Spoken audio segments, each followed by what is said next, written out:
Hello, this is Future Matt. Wanted to jump in here and squash some rumors of our demise.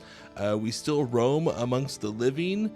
We meant for this episode to come out in October for a Halloween episode. I don't know if you looked outside recently, but we missed it by just a little bit. We are still here. We are still continuing our journey to watch and review every theatrically released movie that came out in the year 2001. And now I hope you enjoy this belated Halloween episode.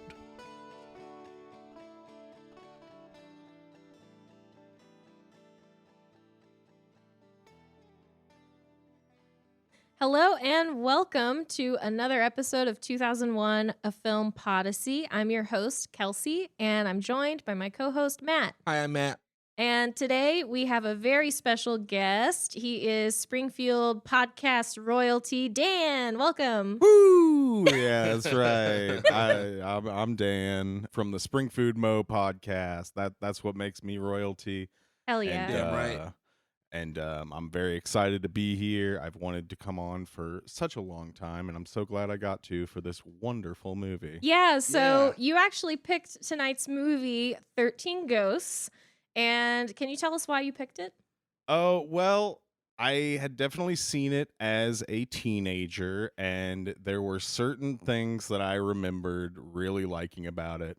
I really liked teams as a child and teenager, and to have a team of ghosts, it was very appealing to me. And then I maybe found out that there was a naked ghost in it, a naked lady ghost with big old yabos, and that might have also swayed me a little bit towards Sure. liking it as a young man, As Yeah. it does. Yeah. age 10. Mhm. It's not quite a teen, I guess. But yeah, so that's why I picked it. Nice. Who Well, doesn't like a pair of ghost titties, right?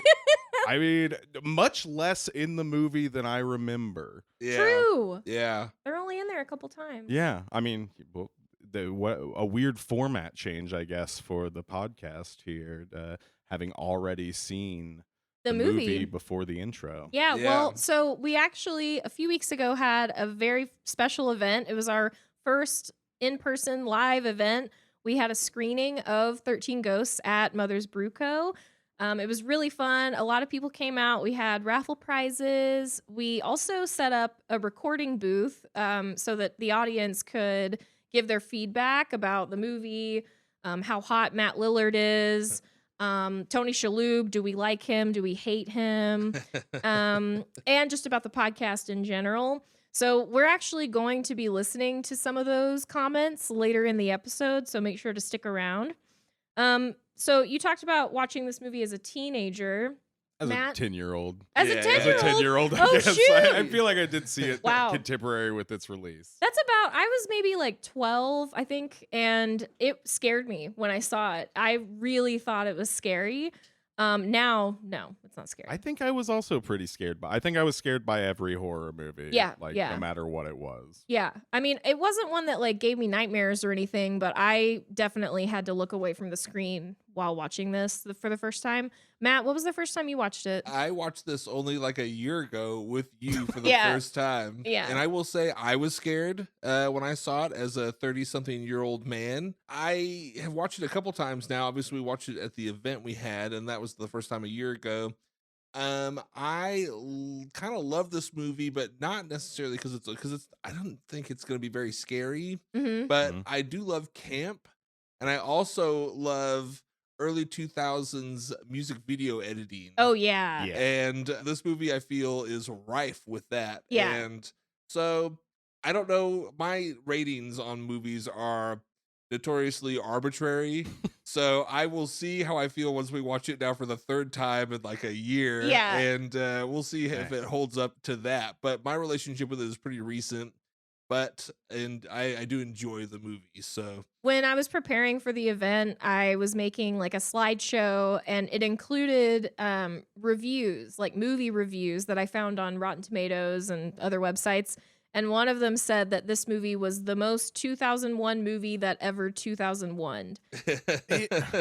Yeah, I expected, well, I don't know, we'll get into it, but not there's not a lot of like needle drops in the movie. Speaking of music video, like you would Yeah. expect a companion music video with this Absolutely. movie. Yeah. It's like prime for that. Yeah. Yeah. And I think so. I think it's missing that a little bit in the 2001 aspect, but also I don't think a lot of your movies so far that you've done have had No. Yeah, the new metal needle drops that I'm Well, expecting. Maybe it's a yeah. bit late for Ghosts that. of Mars was definitely, as far as the music goes, I think the most like 2001 vibe. Yeah, But it was also all John Carpenter's original music. I was so. gonna say, which is very funny that's the case because it was just John Carpenter fucking around Yeah. with a synthesizer for the entire. It kind of reminds me of Neil Young did the soundtrack to Dead Man, Mhm. and it was him just noodling on guitar through the entire movie, but it was so much more coherent and interesting than John Carpenter. And it's Yeah.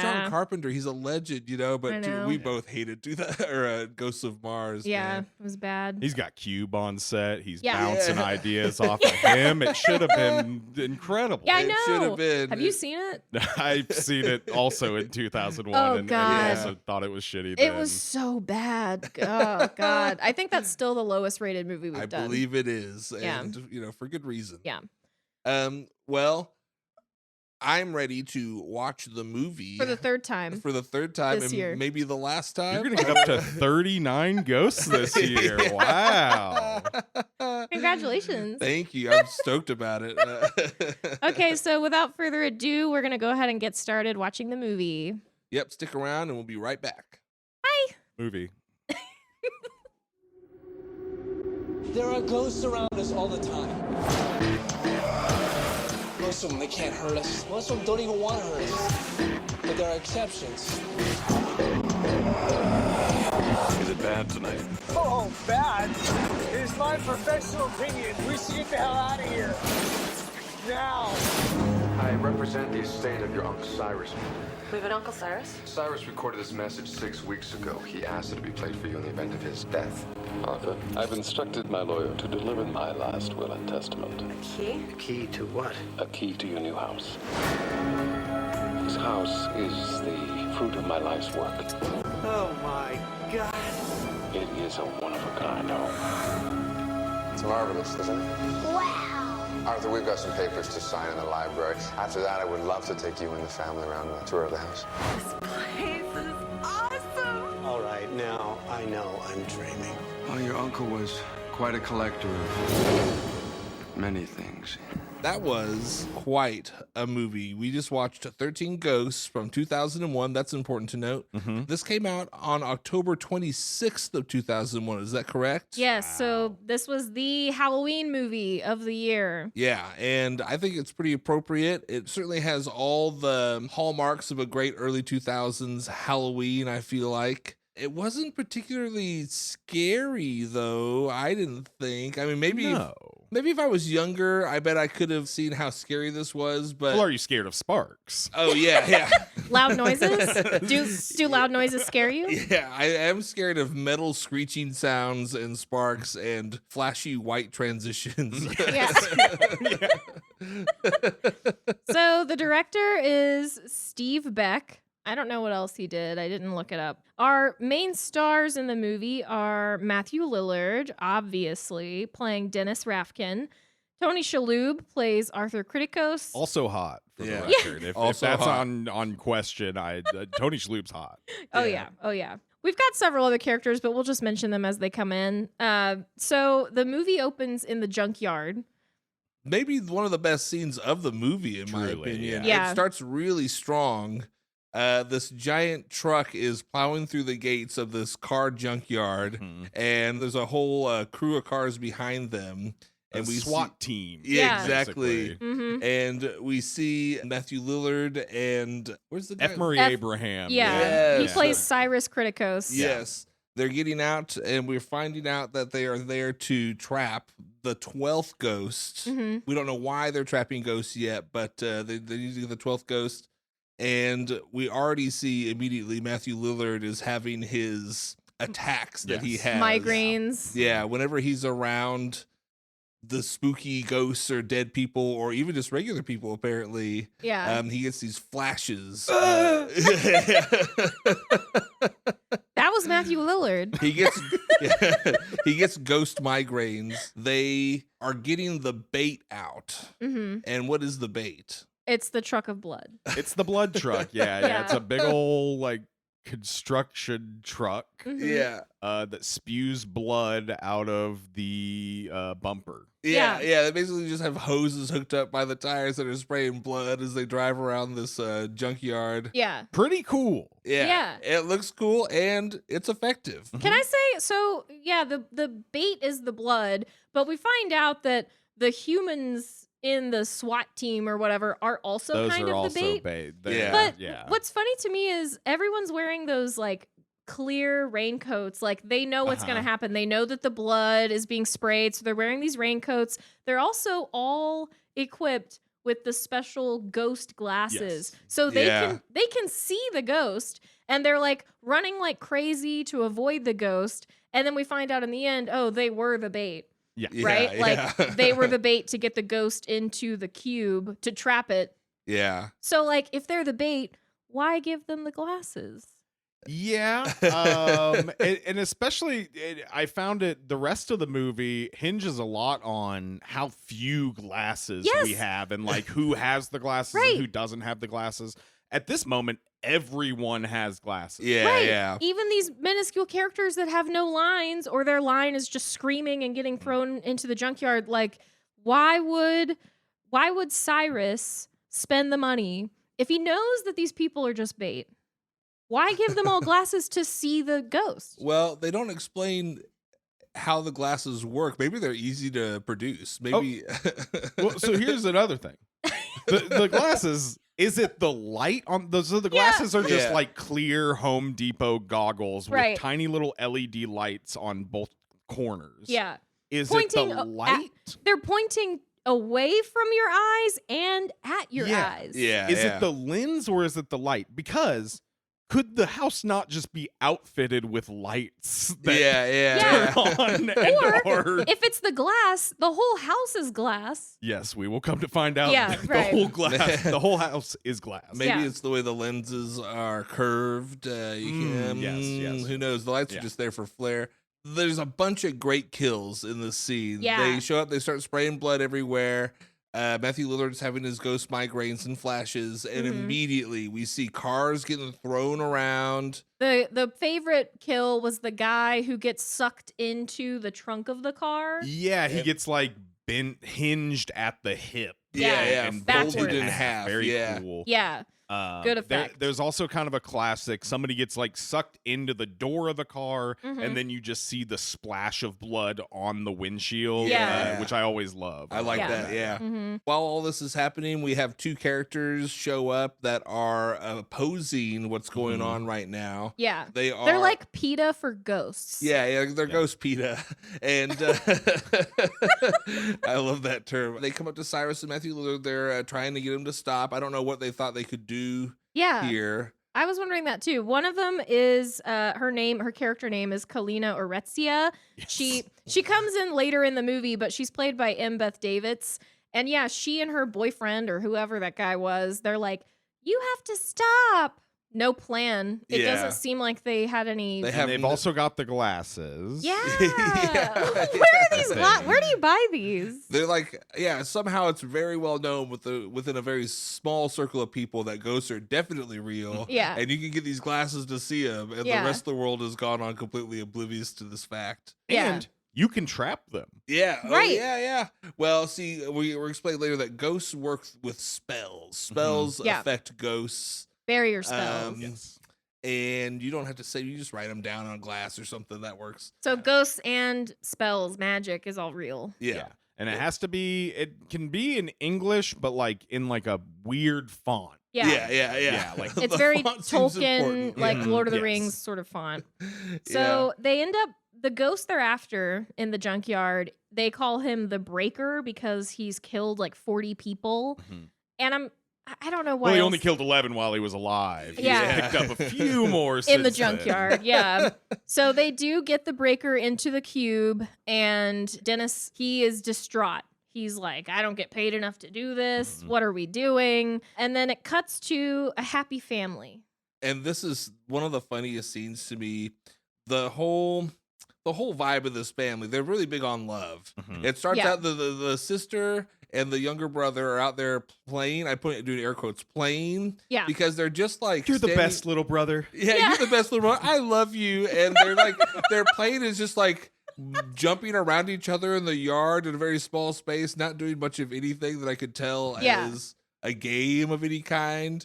And it's actually this, beyond that, it's a cool scene because it pans over. We see Tony Shalhoub and his wife, and they're saying, I love you a lot too. The house is perfect. They love each other a whole bunch. And we see the room, and as the room is panning, as the camera's panning over across the room, the passage of time is happening. And we find out that the wife dies. You eventually hear like fire crackling. Yeah. And somebody be like, oh, no, I'm getting burned up. Yeah, exactly. That is what she says. And apparently a house fire happens. Tony Shalhoub wants to go back inside, but the firefighters won't let him go back inside and save his wife. So the wife is dead at this Yeah. point. And as the camera continues to pan, we see all these past due bills. We see a portrait of her that we saw earlier, but now it's a little flame charred. Yeah, that's Right. right. Yeah. And then we see so many bills pinned to the wall Right. Yeah. with past due stamped on them. Yeah. Yeah. And there's like more bills. Like they didn't have internet probably at the time. They didn't have Netflix bills or anything. Like I don't know why there's like 12 different kinds of bills up in Yeah. this wall.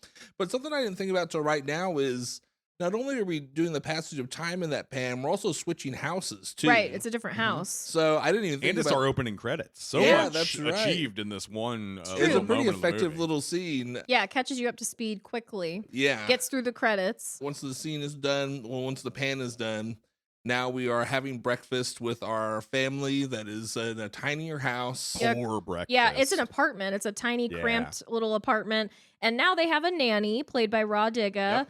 Her character name is Maggie. And it's like, we've talked about this so many Mm-hmm. times, but how, if you're this broke, how do you have a nanny? She's an au pair, seemingly. Yeah, she, she's there- she travels with them to the ghost house that's coming up. But Yeah. And, well, in that scene in the beginning with the breakfast, she's got curlers in her hair. yeah, she it's like- lives there. Yeah, she lives there. That's an au pair. Yeah. What the hell? Maybe Where's that's that? maybe that's how they pay her, room and board, and No You way. take care of the There's a family. little agreement here. Yeah. Like, Tony, he's throwing her a little something else, if you know Yeah. what I'm saying. and we can't. Did we ever determine the age of the older sister? No. Because it seems like she's cooking the breakfast. Mhm. She's doing a lot of the taking care of the younger son and Tony Shalhoub, and I just don't understand what the au pair is there to do. I know. really. This is Shannon Elizabeth 2 years post American Pie. Yeah. She's like 18. Right. I mean, if you want to say that she's like still in high school, I guess I would believe it, but they needed to make it more clear that she was still like a student age. Yeah. It's not clear at all. So it's like, she seems to be doing a lot of what the nanny would be doing, like making breakfast, taking care of the little brother. But it's like, why would you need a nanny if you have an older sister who's capable? Anyway. And she There's- seems very concerned whenever the lawyer arrives. Yeah. Oh, one of my favorite lines of the movie is, so the little boy has like a weird fascination with death, and he goes through and like reads obituaries in the morning and records them. And at one point the sister's making fun of him. She's like, stop doing this. And he says she's being a little slut about it. And this kid is like, what age? 7, 6, 7? Yeah, Yeah. 7 to 8 or 9. or Maybe. something. Tony Yeah. Shalhoub kind of laughs at it. He kind of spits his coffee back into his cup with a little chuckle. Yeah. I think, is it Tony or Raw Digga that tells her like, that tells him not to say that? I think it's Raw Digga. Oh yeah, but Yeah. then she says, she's actually a bitch. Yeah, I prefer the term bitch myself. Yeah. She's being a little slut about it. Bobby, don't call your sister a slut. Thank you, Maggie. I prefer the term bitch. See, sluts are girls with loose sex Hey, morals. ho, Mr. Edgar Allan Poe, did you do your homework? And it's like, okay, it'd be one thing if the kid was a little bit older to call his sister a slut, but he's still saying like, "Sorry, Dad." Yeah. I also love it too. After she goes, "I prefer the term bitch." That's when Tony Shalhoub's like, "Okay, come on, guys. Yeah. All right. Totally cool if my Yeah. son says slut, but don't say bitch around him. You know? Yeah, it's weird. Maggie, I don't pay you to say bitch to my son. I don't think I actually pay you though either. Like, I can't pay you. We're broke. So then the lawyer, Ben Moss, shows up and he says that he represents the estate of Cyrus Kritikos, who we saw in the beginning, the ghost hunter guy. And he's now dead. We forgot to mention that. Yeah, he dies. Oh, yeah. in He the, dies in the junkyard. Yeah, he Yeah. like gets his like neck severed. Mhm. Yeah, You see yeah. just his dead body and like a scrap metal over his neck as if it's Yeah. been almost cut off. Yeah. Yeah. Or as the little kid would say in this first scene, dilapidate. Yeah. So, he's like, "Hey, I represent your late uncle. He left you a bunch of stuff. And looks like he left you this house." I want to show you this video he left you. Yes. Yeah, I forgot the video. Yeah. Great. He part of opens the up his movie. laptop. This lawyer, this professional lawyer man, opens up his laptop, and we see what we come to find out is the black Zodiac as the I guess the background It's of his. just the Yeah. desktop back. yeah. It looks very occultish. It's just and lawyer stuff. No one bats an eye at that, and then they play the video of Cyrus telling him all about what they got, and it shows all the screen or the slideshows of the pictures going around the video player and this Windows 95-esque OS. Yeah, and pictures of the house. it's very strange, and no one mentions hey, why is that your background, Mr. Lawyer guy? Like, There is like a part in this where he's responding in the video to like a question Yeah, that that's Tony right. Shalhoub asked. I think, the movie is very campy. And Yeah. I think Yeah. it knows it. Like there's a Yeah. lot of moments like that where they're like, it's not taking itself super serious. Oh yeah. Yeah. I mean, the last line of the movie is also, I think, pretty funny. Yeah. So, Yeah. so he's like, "Oh, the house is a few hours away. I'm going there. We should go and sign paperwork." So the family hops in the car with their nanny and they drive a couple hours to this house and they show up. So it's breakfast. Mhm. We talked about this. Yeah. It's breakfast time. And by the time they get to the house, it's like night. It is nighttime. Yeah. Yeah. They make sure to explicitly say that there's no neighbors within Miles. Yeah. And when they get there, they notice, oh, it's a totally glass house. yeah. Mhm. Normal. Yeah. And there's a guy in an orange jumpsuit walking around. It's Matthew Lillard. It's Dennis. And he's pretending to be an electric Mhm. guy. I don't know. Yeah, Works for yeah. the utility company. Well, he's got 5,000 customers without power. And, Yeah. he's got to get to this house tonight. Yeah. Yeah. And it's funny too because the story just doesn't add up. He's like, this house is sucking all the power and there's 5,000 people without power. The house has no lights on when they show up. Yeah. It's seemingly all like lever powered. and Yeah. It may not be electricity in the house. Well, there are plugs and there's certainly a lot of sparks. So Yeah, yeah. right. there's electricity. Right. Before they go, they're like, "Yeah, it's in the middle of nowhere, no one for miles. Your uncle really appreciated his privacy." They get to the glass house, is like, "Guess he didn't appreciate his privacy." And then, Yeah. then the whole, we got 5,576 people without power. It's like no one for miles around though. Yeah, right. And no power on in the house. Like there's Yeah. no lights on currently Exactly, like, in it this house. So they turn the key, the lights come on. It's a machine. So the house starts all these gears are turning. It takes 5 minutes to open the door? It takes 5 minutes to do anything. Yeah. There's 17 million locks that have to, little levers and triggers that have to be pulled. And then finally the doors open and they go inside and it's amazing. It's got all this expensive shit everywhere. There's the samurai armor. Yeah. Old stuff. Yeah, There's a bunch occult of stuff. occult stuff. There's super old, looking glasses, telescopes, and things. Mhm. And also, there is a bunch of Latin-esque spells written on all the walls.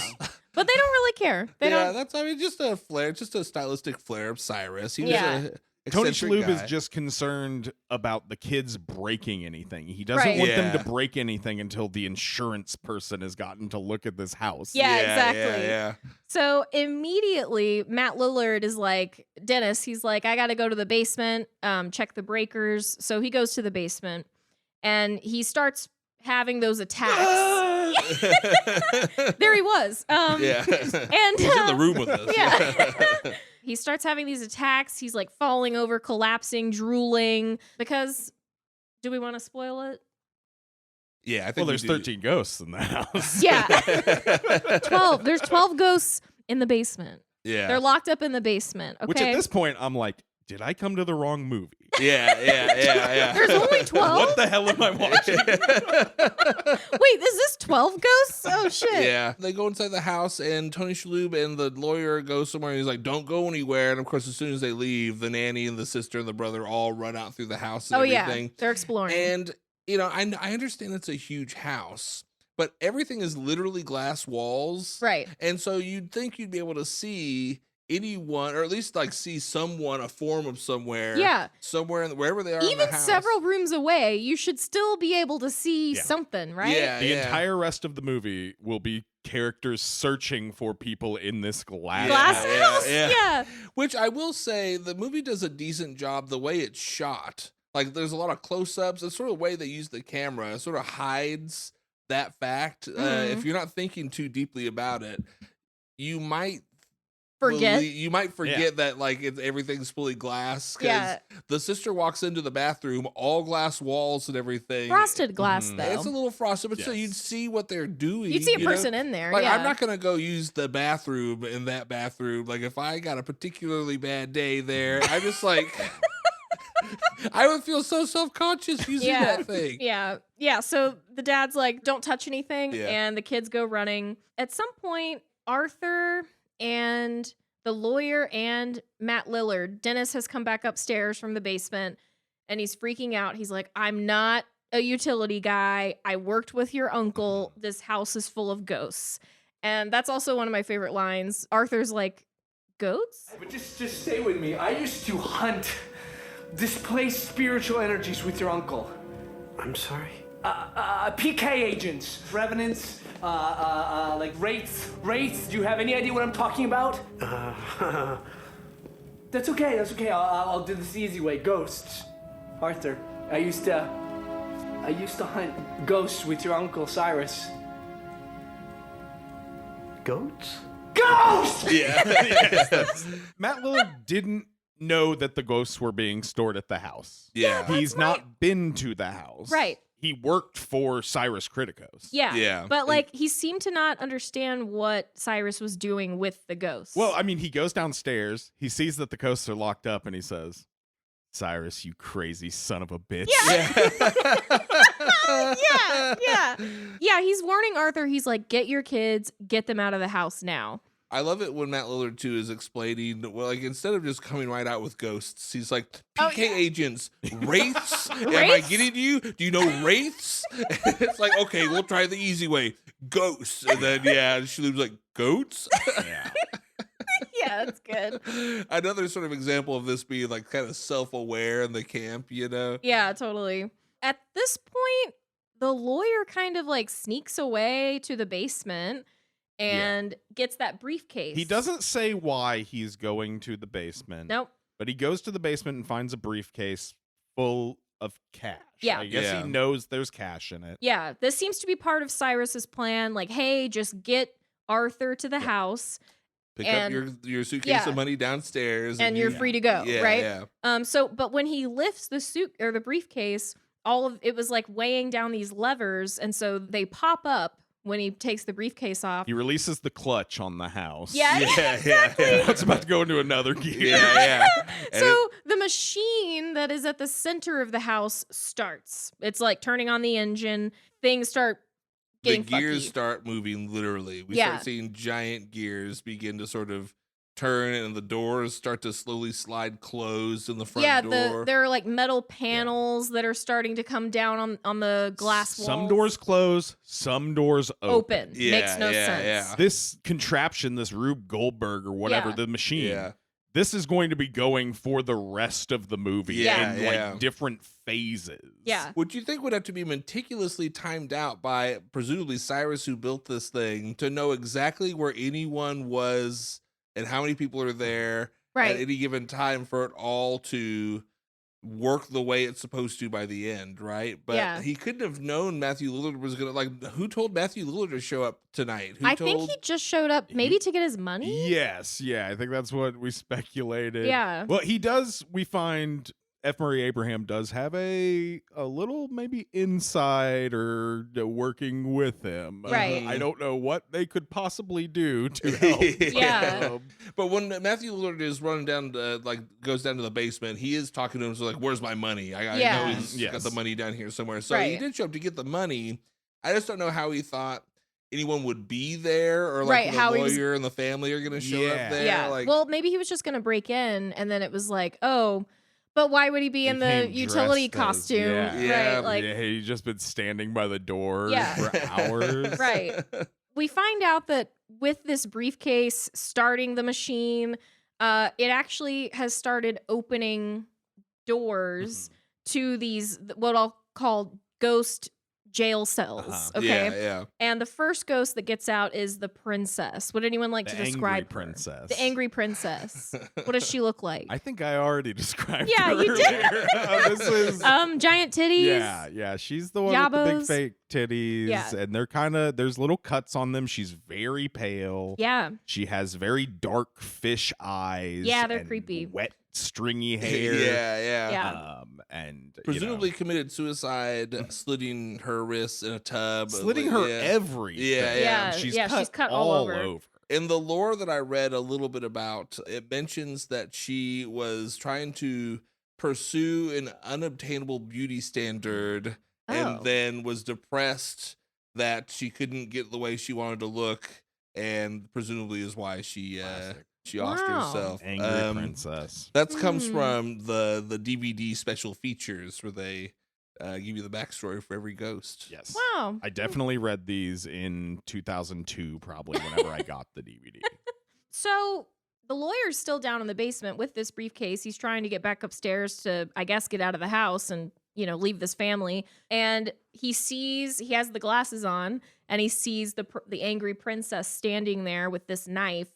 So he's like slowly backing up. And then one of our other favorite deaths in the movie, Mhm. he gets sliced in half by some glass doors that should not close that hard. Yeah, or be that sharp. Either, Yeah. Glass, Thick. very Yeah. thick. Yeah, like what, half an inch thick, and Yeah. it's like that sliced right through him like butter. Clean. He must have Yeah. already been like, what is it, scoured, or what is the thing where like, Perforated. yeah, perforated. He must have already been perforated on the side, just Yeah. ready to split apart like that. Down you his know? entire body. Yeah, Yeah. yeah. No, it's great because like he's frozen for a second, like his eyes are still moving around, and then his tie falls first. Yeah, yeah. I love that. And then Now, why that piece of glass drops at that moment, right. no idea. Nope. No other door in the movie opens up or down like that either. They're all Yeah. side to side. Yeah. Yeah. But Yeah. it was a cool death, though. Very It was cool. And I like how when the front slides down, they did go to the effort to at least like make the other half of the skull, like the Mhm. brain You and the can see eye some sockets. brain. Yep. The rest of the body is just red meat in there. But Yeah.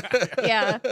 But it was that was like maybe my favorite death of the movie, Yeah, personally. Very satisfying. So the princess is loose in the house, and she ends up very quickly going upstairs into the foggy glass bathroom where the daughter, Kathy, Shannon Elizabeth has been hanging out in Yeah. there for half an hour. staring in her And reflection she in the has mirror. the biggest dumb smile looking in the mirror where she's just pulling at little wisps of her hair in the Yeah. mirror. She's Yeah. been doing that for a long time. Yeah. I said, and I still think, I think this was very like Craven, and see it in movies all the time of like, she might get naked. Yeah. She's in a bathroom Will now. she, There's a won't shower she? right there. Yeah. Might not just be ghost titties you see. Right.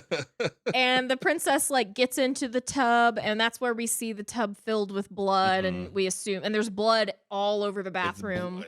written "I'm sorry" on the bathroom floor in blood. Yeah. And actually, this is like one of the, I guess, apart from the one in the junkyard. Well, not even really. This is like the only ghost we have some insight into how they died, other than the one we can't talk Yeah. about yet. Yeah, yeah. And also, you Surprise. brought up while we were watching it, it implies that she died There. in this house. Yeah, like in this bathroom. Because it's not like the other ghosts have their like death No. scene around them, you know? Not at all. Yeah. Why Anyway. recreate your own death scene in a house that Yeah. you didn't live in? Yeah, exactly. Yeah. Like the ghost blood would only be there if she died there, right? Yeah, but I love I the don't know. daughter. Like we see her in the tub, wrist slit open and full of blood, and the daughter goes to the tub, still like that dumb smile on, turns the faucet on, and she's putting her hand through the water, just really enjoying Yeah. that water, Cupping Yeah. the water Exactly, into her just hands. Like, Yeah. it's like I love this. You know? Yeah. So then we cut back to Arthur, and he's in the library, I think, at this point. I think they knock on they come to the bathroom, don't they? Oh, you're right. Because that's what he knocks on the door, and that's what makes Hmm. the ghost not stab Yeah, You're that's Shannon right. right. Elizabeth. That's right. Apparently, You're right.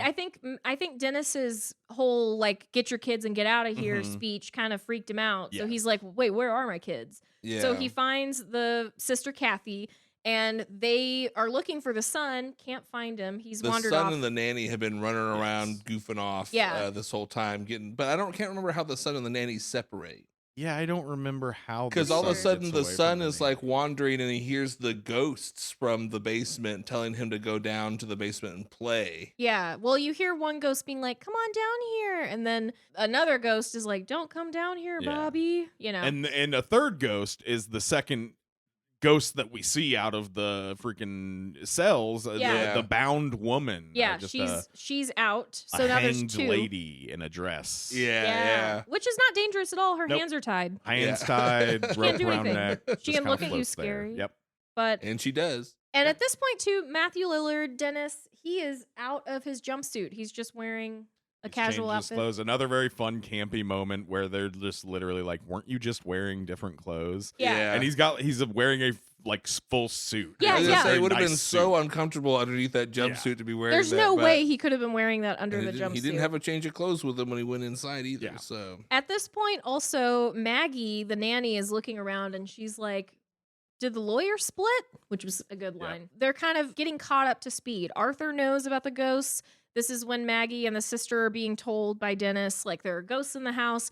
And then that's like, "Where's Bobby?" Right? He's the only one missing. And Matthew Lillard is explaining the ectobar glass. yeah, Ectobar. With- Can't hear through it. Yeah, can't break see through it. Hey, Glass Family Robinson, you're wasting your breath. This is Ectobar Glass. He's not gonna hear you. See, this is shatterproof and soundproof. So what are these? That's a little harder to explain. They're containment spells. See, ghosts can't cross those. Ghosts? Yes, ghosts. See, the supernatural realm has its own set of laws.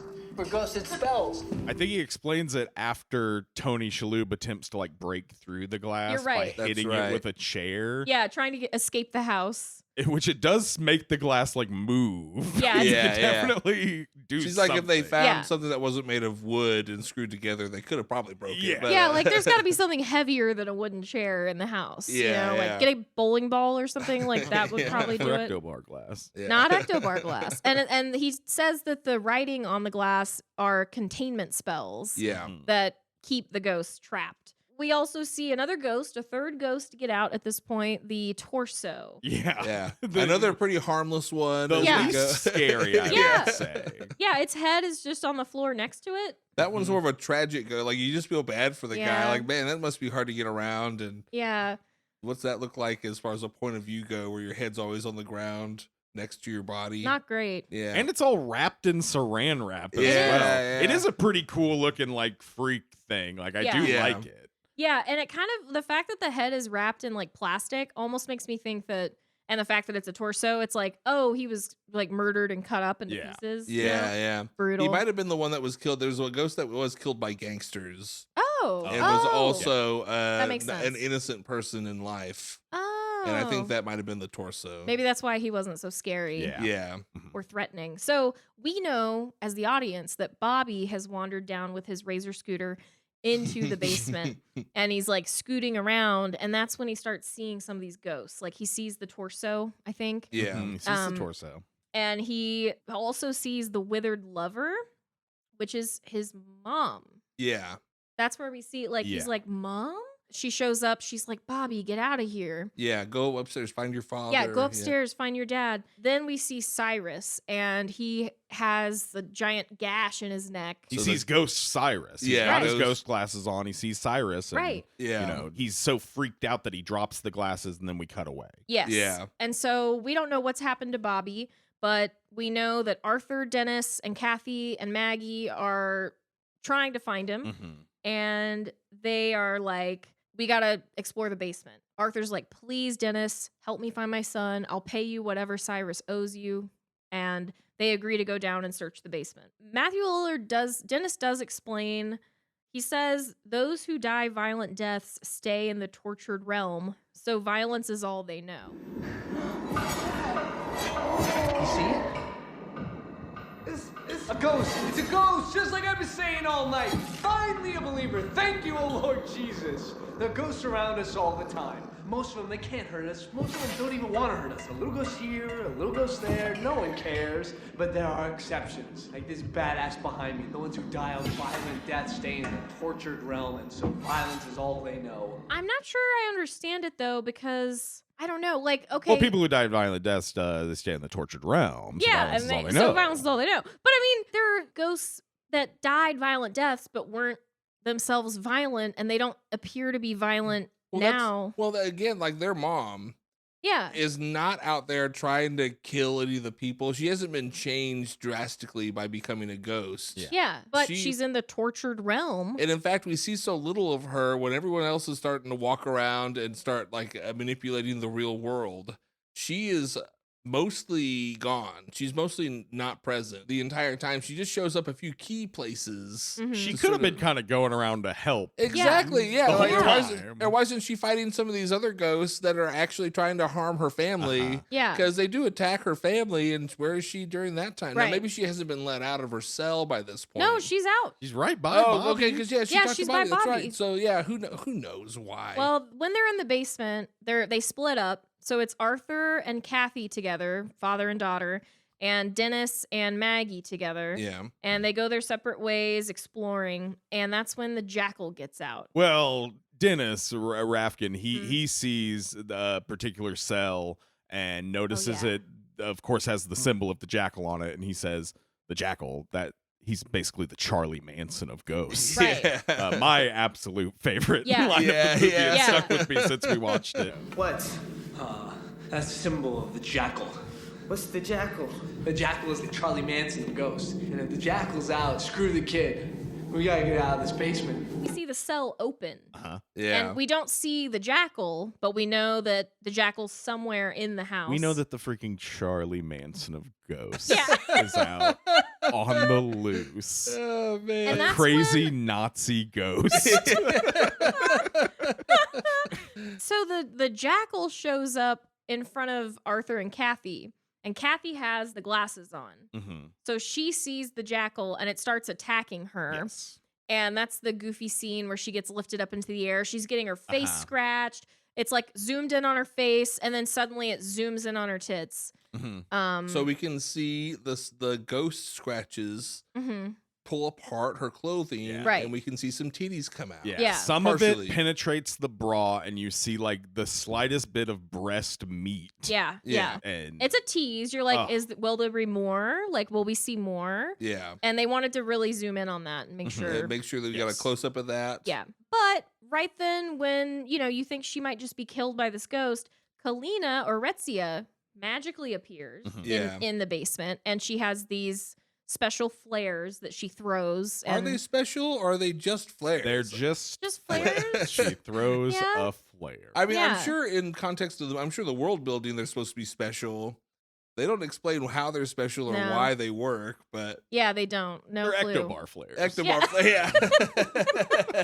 The jackal disappears. Kathy's okay. I mean, she's scratched up and shit, and her shirt's ripped open, but she's alive, and they escape from Yeah. her. The next ghost that gets out is the firstborn son. Oh, yes, yeah. So Dennis and Maggie run into the firstborn son, and Dennis is shaken Yeah. by his appearance. He says, "Don't move.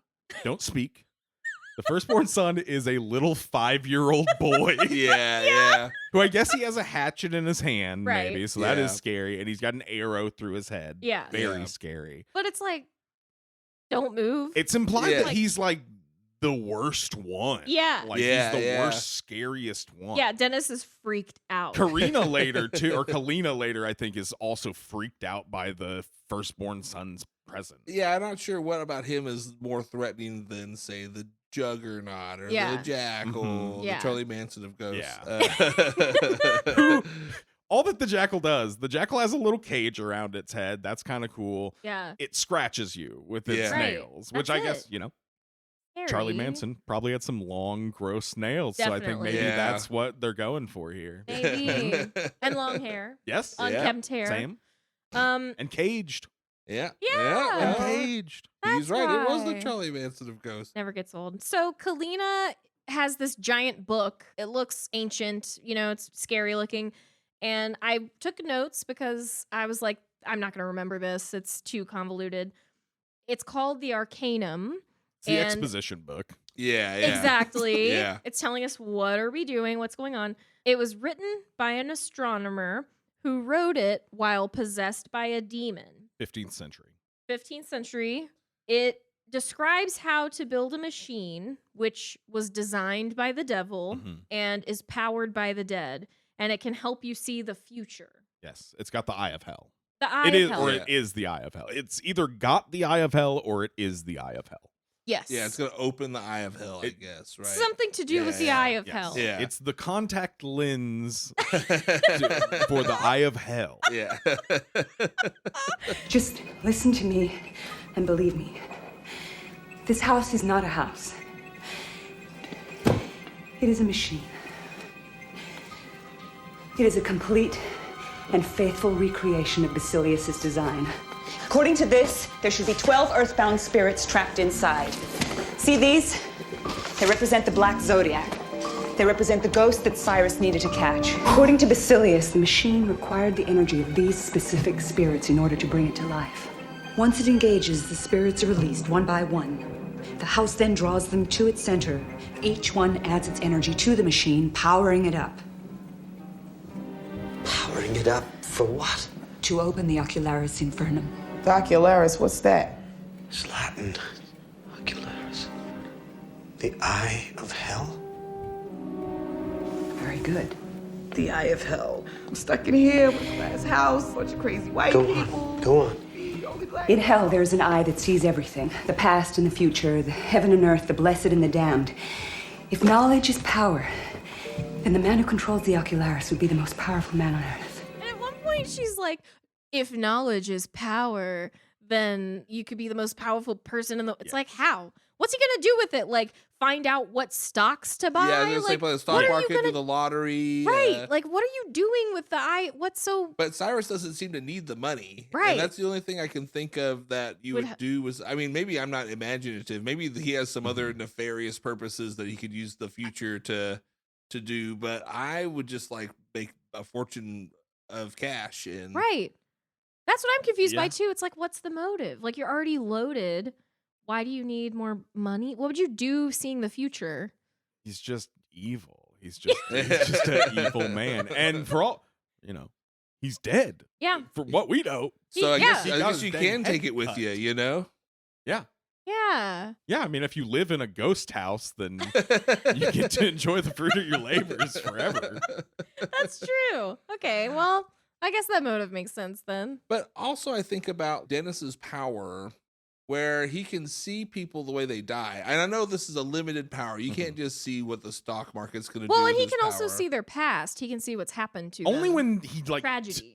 Well, it's sometimes when he touches them, and sometimes just when he's near them. Yeah. Yeah. But I just feel like in this world where ghosts are real, Mm-hmm. and Dennis has powers that can see the future himself in a very limited way. Yeah. If I were Cyrus, I wouldn't necessarily build a giant mechanical house and store a bunch of ghosts and murder people. I'd probably go out on a big worldwide hunt to find other people that have powers that more align with seeing the future Mm-hmm. that I want to see. But you know? also, why does he need Dennis at all? Yeah. They Yeah, have glasses. They have the ghost glasses. Like yeah. even the beginning of the movie, they know it's the dump that the killer lives at. Right. Like, Dennis doesn't do shit except like writhe around Yeah, and yeah, have yeah. a headache. And Anytime a drool. ghost is around, he falls to the ground and drools. So Yeah. like he's not helping the actual catching of these ghosts. Yeah, they it never seems. do explain. He's less useful than the people who don't have that affliction. Yeah. true. Like he's just collapsing and Yeah. like.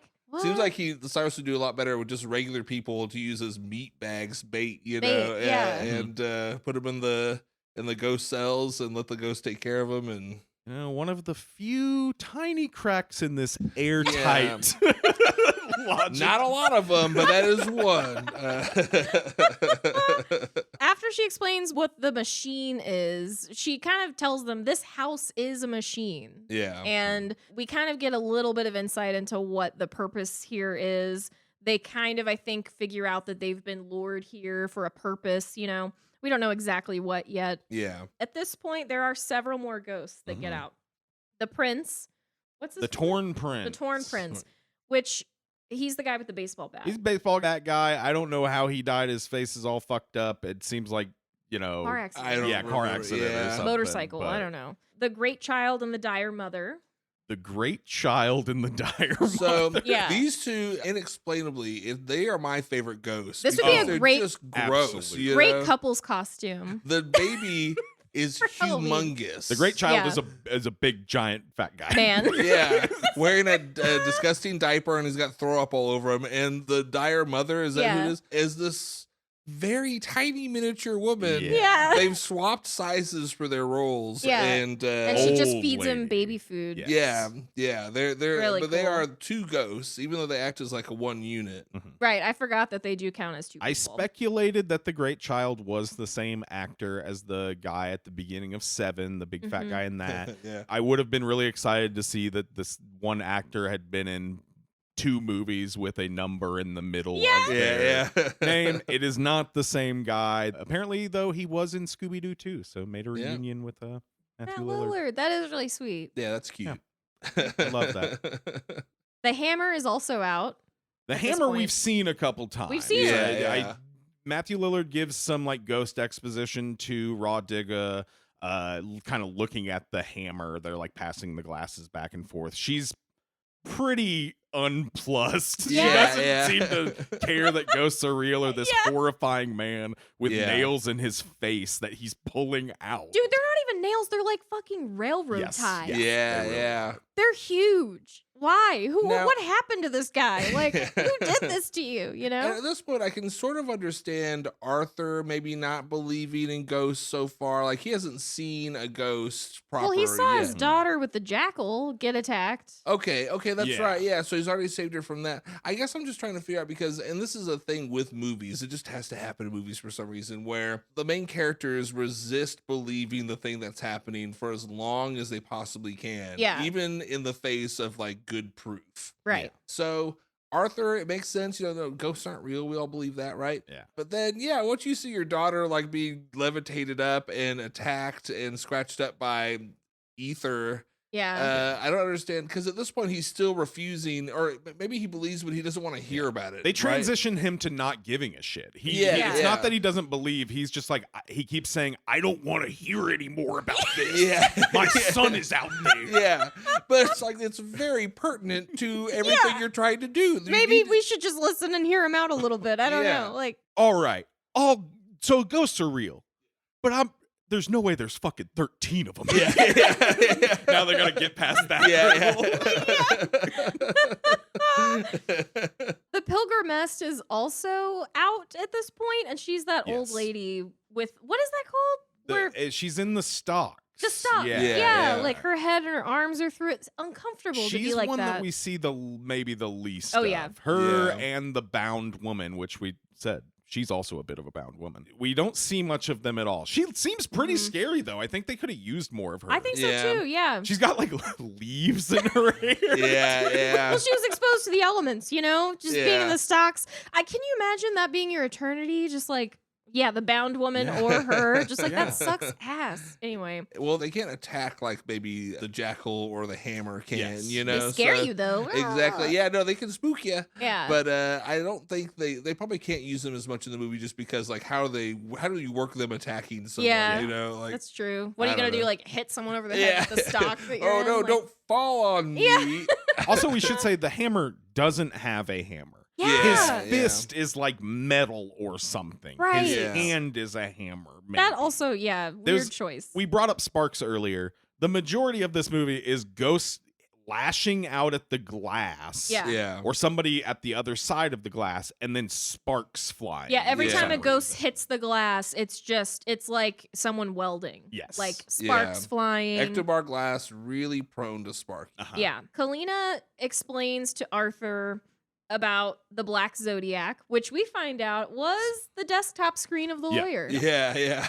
And she says that 12 ghosts are needed to open the eye of hell or Yeah. whatever. The Oculus Rift. Yeah. And she says that a human sacrifice is needed to stop the machine. It'll short circuit the machine if a sacrifice of true love is the most powerful force in the world. Yeah. And a 13th ghost Yeah. sacrifice can stop the machine, I think apparently. this is where we Yeah. finally get the name of the movie Yeah, said yeah. aloud. Yeah. The 13th ghost. And I'm sorry, I think I was talking. We skipped over the Juggernaut. who Oh, is- he's Juggernaut. the 12th ghost. The Juggernaut is, of course, the Breaker. Yeah. Uh, Yeah. Don't be confused, folks. Yeah. The Breaker was his human name. Yeah. Yeah, he's okay. So the Juggernaut is the Zodiac, the Black Zodiac Yes. name. The Breaker is actually just his human Yeah, nickname. just because he would So- Yeah. break people. At this point, Dennis and Arthur are walking through the house with a pane of glass that they easily removed. Yes, so they come up with the plan and they remove a piece of glass Right. to be like a shield, Yeah. thus exposing that they could have just done that at any time. Yeah. Yeah. Like we see metal things go over a lot of the windows On when the outside. On the Yeah. outside. So maybe we were supposed to think, oh, the front door is also covered up, but it's not. We Yeah. see it. We see it all the way throughout the movie, kind of, and the front doors never get covered up with the metal. Yeah. Yeah. So they could have just taken the glass off, and Yeah. Seems again, like it was easy. So Yeah. much of the movie is them like spent in a glass room, not able to get out. yeah. And it turns out they could have just done that with no tools at all. Yeah. Right. Yeah. Exactly. Exactly. Like, yeah, it doesn't show them do it. It's a super quick thing. And So- it is a very cumbersome, stupid thing Yeah. to like Yeah, have in yeah. the movie and have them holding. It is Yeah. though, because it's like the whole thing is the ghosts are trapped by the glass, but even in the basement, they're trapped in these tiny little glass cubes that are like locked. Yeah. The doors are locked, and that's the only thing keeping them in. And now suddenly, if you just carry a piece of glass with some writing in front of you, like Yeah. that's safe enough. They Like, can't just get around it. yeah, they or- can't just materialize on the other side of the glass. There's no seal. Yeah. You know, it's a pane of glass. It's like just make a freaking shirt out of the stuff. Write the Yeah, stuff on like exactly. your shirt or something. Yeah, Like Yeah. make the whole exactly. plane out of the black box. Yeah. What the fuck are we talking about? They go back down to the basement. I'm assuming still looking for Bobby. Yeah. That's Yeah, what they're Bobby doing, is yeah. still lost. And Bobby is still Kathy's- missing. Kathy's Yeah. gone too, right?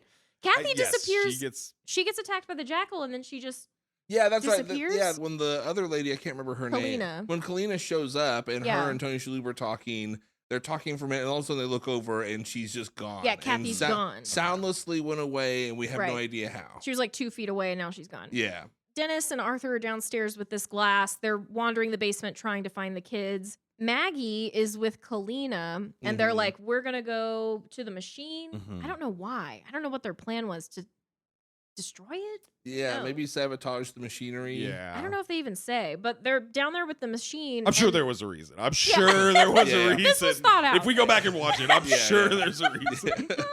Yeah. And Cyrus walks in, and you're like, "Oh shit, And Cyrus is ghost." Yeah, she's got her glasses. Maggie's got her glasses on. She's like, "Oh no, Cyrus ghost." Yeah. And that's when Kalina takes the Arcanum, the big book, Mhm. and she hits Maggie over the head with it, which Bonks her. makes her pass out. In their defense, she hit her head on the metal wall Yeah, after yeah, she yeah. got hit with the book. That's Because I true. do Yeah. always hate when there's a bonking in a movie and then somebody just passes out. Yeah. It's like that. Yeah. Yeah. It's not gonna happen. But she is severely concussed now. yeah, she's fucked Yeah, up. she has CTE. Yeah. Yeah. And that's when we learn that Kalina is working with Cyrus, the ghost of Cyrus. And maybe has been the whole time. We Right. don't know. We did Right. see her at the beginning of the movie crying over her like dead boyfriend, maybe. Who Yeah. she then explains that she killed him, Right. Yeah. because he had the spells. She took the spells from him. Right. Yeah, yeah. Right. Which must have been in the book. Yeah. Or they were supposed to be in the book. Cyrus opens the book and he's pissed. Cyrus like, immediately turns on her. He like Yeah. pushes her down, takes the book from her, Yep. Yeah. and is mad that there's no spells. And she's like, why are you Yeah. so angry at me? I did everything you wanted. And he's like, where's the spells? Where is it? Where is it? Where is it? Kalina? Why? Why are you so mad at me? I did everything you asked me to do. I killed Damon. I stole his spells. Kalina! I even made sure your pathetic nephew didn't get himself killed. Kalina! Where are the spells? Meanwhile, while that's going on, it flashes back to Arthur and Dennis in the basement. And this is when the Hammer and the Juggernaut both show up and beat up Dennis and end up killing him. Yes. So Dennis kind of sacrifices his life by putting Tony Shalhoub in a corner behind the piece of glass while he stands in front of it. Yeah. So after they murder him, he will be open season Yeah. to Yeah. be killed. Totally. But it's his big heroic moment here. And Which he kind of sees earlier in the movie. He like does. Yeah. sees a little flash of his own death. I don't know how exactly he dies. He gets thrown around a lot Yeah. by He the gets two around, big and guys. then Yeah. he gets snapped in half again. Yes, It's the yeah. second sort of Oh, bend yeah. in half thing, which Yeah. I like. I like that death style a lot. So. Yeah. Yes. And midair too. Yeah, Pretty cool, yeah. truly. It's true. Good job, Juggernaut. He's a Yeah. strong guy. Or the Breaker Juggernaut. Whatever. Well, you know, it Same. depends on what era you're talking. Yeah. Really, it's like Cactus Jack versus Mankind. So Cyrus, right in that, this is what saves Arthur. Because, like Mm-hmm. you said, it's like there's nothing stopping the ghost now. He's just hiding in a corner. Cyrus starts playing the audio upstairs or wherever with the machine. Yeah. Okay. And the audio is what summons the ghost. Is Kalina still around at this Yes, point? right. Okay. Barely. Are the spells in the book or are the spells on reel-to-reel tape? They're on tape. Why is he mad that they're not in the book? I don't Yeah, know. yeah. Well, I think at first he's like, "Oh, you didn't bring me the spells," but then she just pulls them out, like she has them on her person, Oh, okay. and gives it to Cyrus. And Cyrus isn't really pacified; he still doesn't give a fuck Yeah. about her. But Yeah. but he looks in the book and you see the hole in the pages where the reel-to-reel tape's supposed to be. Yeah. He's like, "Where's the fucking thing?" Yeah, I yeah. missed that. I missed that it was a hidey hole book. Yeah, I did Yeah, too. yeah, It's an ancient text Yeah. from Yeah. the 1400s. Yeah, Right. yeah. That With you're the supposed to space. hold a 1950s reel-to-reel tape. Yeah. Okay. That's cool. That's cool. I wonder what important spells and cryptic esoteric knowledge they had to bore out of the pages. Yeah. we lost fucking 14 more ghosts. yeah, yeah. But you had to put the reel-to-reel somewhere, so What better place than the book? yeah. I mean, Keep it all together. so this is actually when like the ghosts are getting summoned, and this is when Cyrus kind of tricks Kalina and he leads her through this tiny little like hallway, this Yeah. glass hallway, and the door snaps shut behind him, and she ends up being trapped in this tiny space. And then the walls get closer and closer and end up squishing her to death. And why are the walls made to do this? Yeah, and Why? he just knew that it was like this point in the demonic sequence that the house Yeah. would do this. So F. Murray Abraham, friggin' Cyrus Criticos, he's like an okay go sort of. Yeah, yeah, He's yeah. got this all planned out. Yeah, to yeah. Down to the second. Yeah. Yeah, totally. He's like, all right, these should be sliding together now. Like, Yeah, what? yeah, yeah. I bet you he spent years practicing this with like dummy people and stuff. He's like, okay, they're gonna be running through the basement here. Okay, lawyer gets chopped in half. All right, now we're gonna get. So this is when Arthur sees his wife and she appears to him for the first time in the movie. Yeah. she says, you have to save our kids or whatever. He's still behind this piece of glass. Hiding. He's just been back there crying and Yeah. whimpering the whole time. Yeah. His kids are missing. Yeah. So he runs upstairs where the machine is, and that's when he sees his kids in the center on this platform in the middle of this crazy whirring machine. Which F. Murray Abraham has told Kalina to put them in danger. Yeah. Yeah, yeah. Before he killed her, he told her to do this, 'Cause which I guess she- she had not already planned to do. Yeah, well, Right. she Oh, smartly. yeah, you're right. Well, Yeah. she smartly brings up to Cyrus, like, yeah, so he's not gonna like just commit suicide for this for no reason. Like, there's Right. no reason he's gonna make his sacrifice, and that's when Cyrus was like, well, put his kids in peril, and then he'll do it. And she's like, but they're kids. Yeah, she does have a moment Yeah. of like moral backbone, I guess. and- Yeah. but it's like, didn't we find out though that she's the one that like set the house on fire that killed their mom? So it's also like, She even says, like, look, I got the lady killed. I made sure the family was alive. Like, Right. she like Yeah, so- orchestrated so much of this stuff. That is the one thing that they sneak in there that I'm like, okay, I guess. Like, she was put in the house to, like, make sure Tony Shalhoub dies at the right time. right, that the ghosts Yeah. don't kill him too soon. But, I mean, I guess she does protect him a little bit with the flares and stuff. But then like- she splits from him to go with Maggie. Maggie, and then she doesn't have any control over Yeah. what Arthur's doing. Right. Shit, Yeah. we didn't count for Maggie. Uh, We planned it so perfectly, Yeah. we didn't think about Maggie. We didn't think they'd be able to afford an au pair. Yes, yeah. We're as confused as you are. Yeah. We saw their past due bills. This is when Cyrus reveals his master plan to Arthur.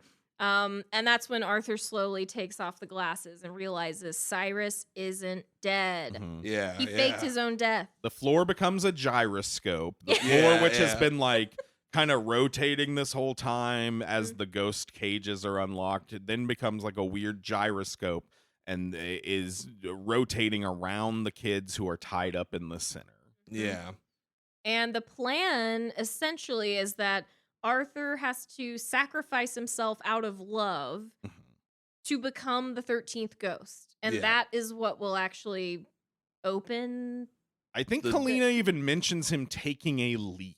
Yeah. Of Yeah, some sort. yeah. So, and his kids are trapped in the middle. And right at this moment, you're like, oh no, like, you know, he can't win. We're fucked. Yeah. Well, Maggie, You still got these over the radio, over the loudspeaker. You've still got the spell going. Yeah. and Maggie, who we know was hit over the head and hit the metal wall, she's awake. She's at the soundboard and she's fucking with the sound. Yeah. The machine requires a ghost to be created out of an act of pure love. That's why I chose you, nephew. You and your pathetic family. Congratulations. You get to become the 13th ghost. Now get on your feet.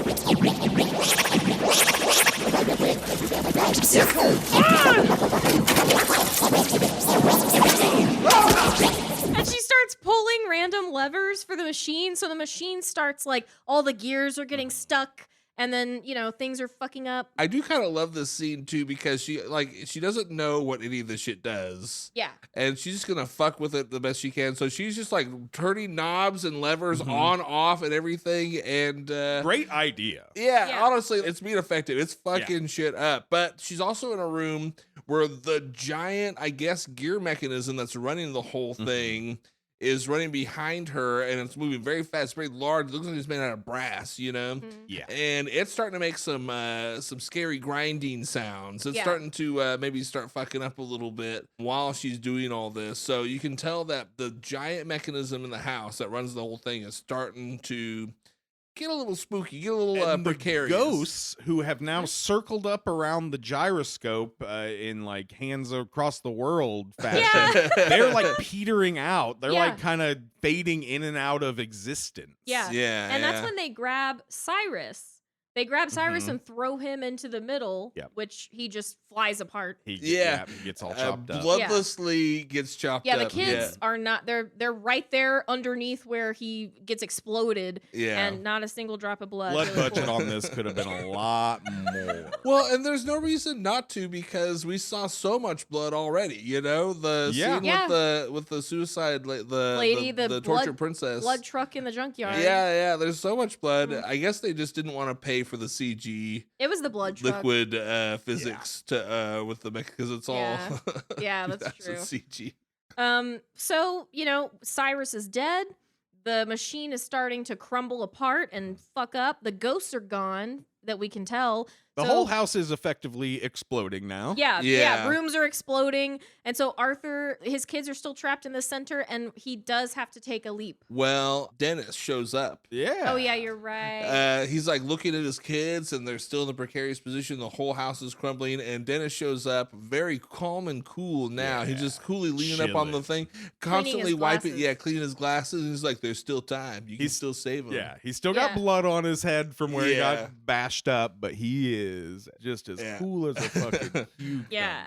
He's Honestly, like, I don't dying- care that I'm dead. Yeah, honestly, dying was probably the best thing that ever happened to him. Yeah. It seems. No more attacks. No more Yeah. like weird migraines, Finally, my powers match the form I'm in. Yeah. This is also funny. He jumps to the center platform, puts his body over his kids, and then the entire house blows up. The entire house blows up. He's like, "Keep your head down." And all of this glass, ectobar glass, just flying everywhere, sparks everywhere, machine parts flying. Like, it's dangerous. Yeah. Shrapnel everywhere. Then we see the house. It's completely like all of the glass walls are gone. Every piece, but apparently there is like a metal framework that is Mhm. enough to keep it standing. Yeah. Yeah. Every wall and window has exploded. Yeah, but not even a scratch. They're fine.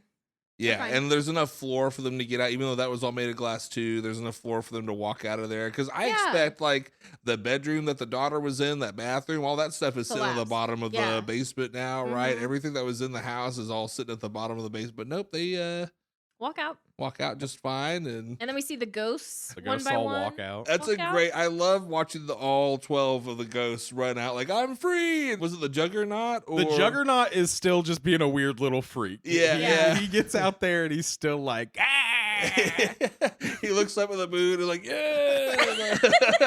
this is all from a distance, but Yeah, you yeah, know, it's dude, pretty watch it for good. yourselves. It's pretty good. It's good. And then they're like sitting there in the middle of the floor, kind of can't believe they're unscathed. And that's when we see the mom ghost show up. Mhm. She looks normal. She's not burned. back to normal, not Totally back to normal. burned. And what she says is, I love you guys. I love you guys.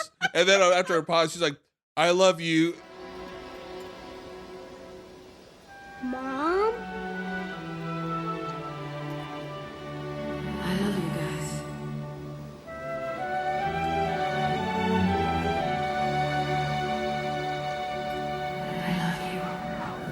No names, not like, Yeah. just love you guys. And then, yeah, Maggie, it shows Maggie walking out of the rubble. She survived, thankfully.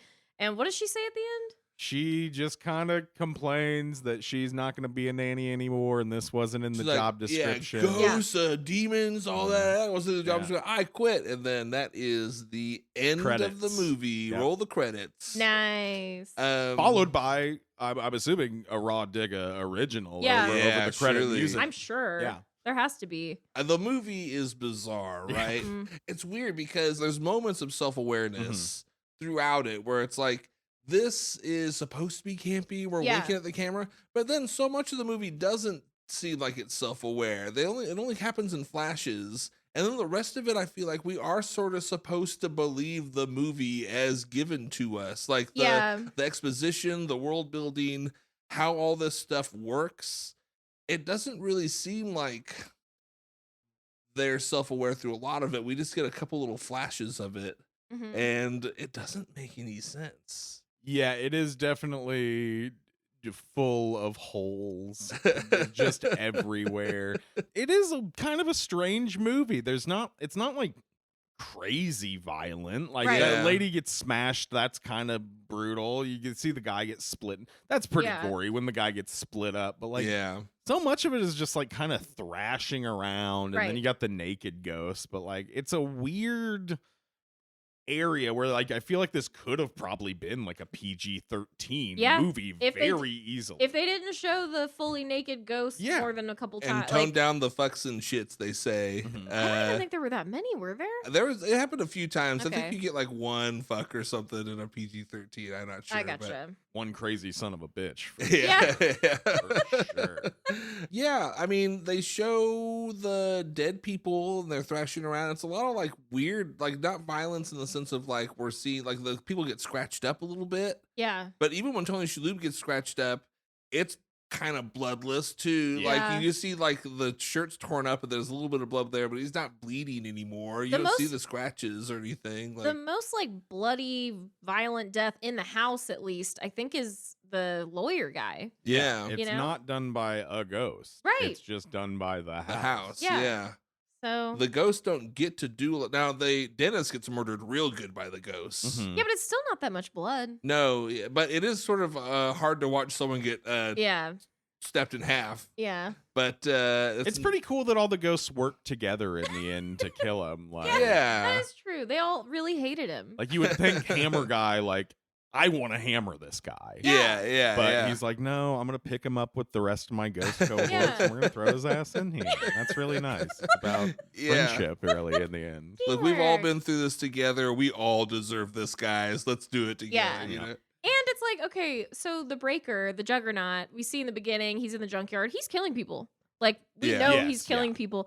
And now all those ghosts are just released into the wild, and presumably probably going to kill more people. Well, that's what I love thinking about. Like when we see the ghosts run out of the house as a group and they all disappear into the forest. Yeah. I love thinking what the hell's going to happen to this whatever nearby town they all walk near Oh, towards. I thought 'cause- their souls were set free. I thought they're no longer Oh. ghosts. That And they would get to be- go to heaven Well, now. they do kind of fade away, right? They do kind Like, of fade away but they're walking towards the forest line, the tree line. and they fade away throughout the whole movie. Like, they'll be Yeah. there and then they won't.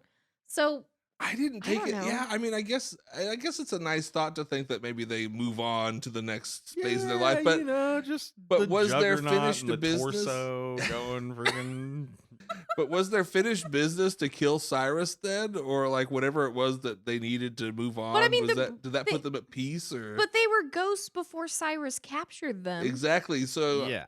So, you know, well, except for the mom. I yeah, mean, they had to move the timetable up a little bit, so they killed the mom to make her a ghost. Yeah. And then they were gonna have Tony Shalhoub do it himself, but Also, that Cyrus could seemingly source 11 other ghosts that fit the like qualifications from his 15th century book. Yeah. But then for these last two ghosts, well, ghost number 4 and ghost number 13, not Yeah. actually the last two, he has to kill his family. His own family. Yeah, He couldn't possibly find any other happily married Yeah. couple. yeah. I guess not. We do finally find kind of his motivation. He like gets in a tussle with Tony Shalhoub, just Yeah. these two like kind of middle-aged men like throwing each other around. Doing a little sad fight, yeah. Yeah. And he just is like, you've never been so dedicated to something. I'm so dedicated to getting these ghosts out. Yeah. Like, I spent my whole life doing this. You've never had that dedication. That's and I what was it's like, all about. I was like, dude, he raised some kids. He's a Like, dedicated family man. yeah, what do you mean? want? He's like been married with kids. I don't know. That's like some dedication, right? Yeah, it again, the holes in this movie, the fact that he could have sourced all the other 11 ghosts Yeah. and then for some reason needed a Rube Goldberg setup where they all come to this machine house and all the walls and doors sort of move in conjunction to kill some people if the ghosts kill other people. Like F. Murray Abraham had to fake his death. Yeah. And also, like, even at the beginning of the movie, there's only one person that's Dennis, who it would matter if he faked his death at all, Right. like on the scene Yeah. to Yeah. do that. Most of the other Which- people died anyway. Matt speculated that it's because he owed Dennis money. Yeah, so he was yeah. getting he out kept of that. promising him money he couldn't pay, so Yeah. he's like, okay, well, I'll just fake my death and that'll get me out of paying the dentist. But But then when he shows up at the house, he keeps his like canonical death makeup on. Right. He has Yeah. like his neck appears severed, so you think that he's a ghost. It's like, Yeah. why are we still? Who He are you trying doesn't to fool at this point? You're already trapped in the Yeah, house. right, Yeah, All you the house. only are fooling people that have the glasses on. Right. Yeah, because like he doesn't even reveal himself to Arthur until the very end. And he should know also that Dennis is going to see through that because he already has special abilities to detect ghosts and Oh, Yeah. wait. living people I'm anyway. not like so- twitching and drooling right now. And he can't even Dennis can't even touch Tony Shalhoub, we found. Yeah. Yeah, because yeah. They touch at some point and he sees his wife being burned up and he's like, don't even touch me. Yeah. Yeah. He's like laying on the floor drooling. When we first watched the movie a year ago, I remember coming away from it thinking, oh, that's the movie where we just see basically Matthew Lillard on the floor drooling the whole time. Yeah. There's less of it that I remember, but there's like 3 or 4 scenes where he's on the ground and there's glass under him and he's just drooling on the ground. It's a lot. Yeah. It happens in almost every scene he's in. Yeah. Yeah.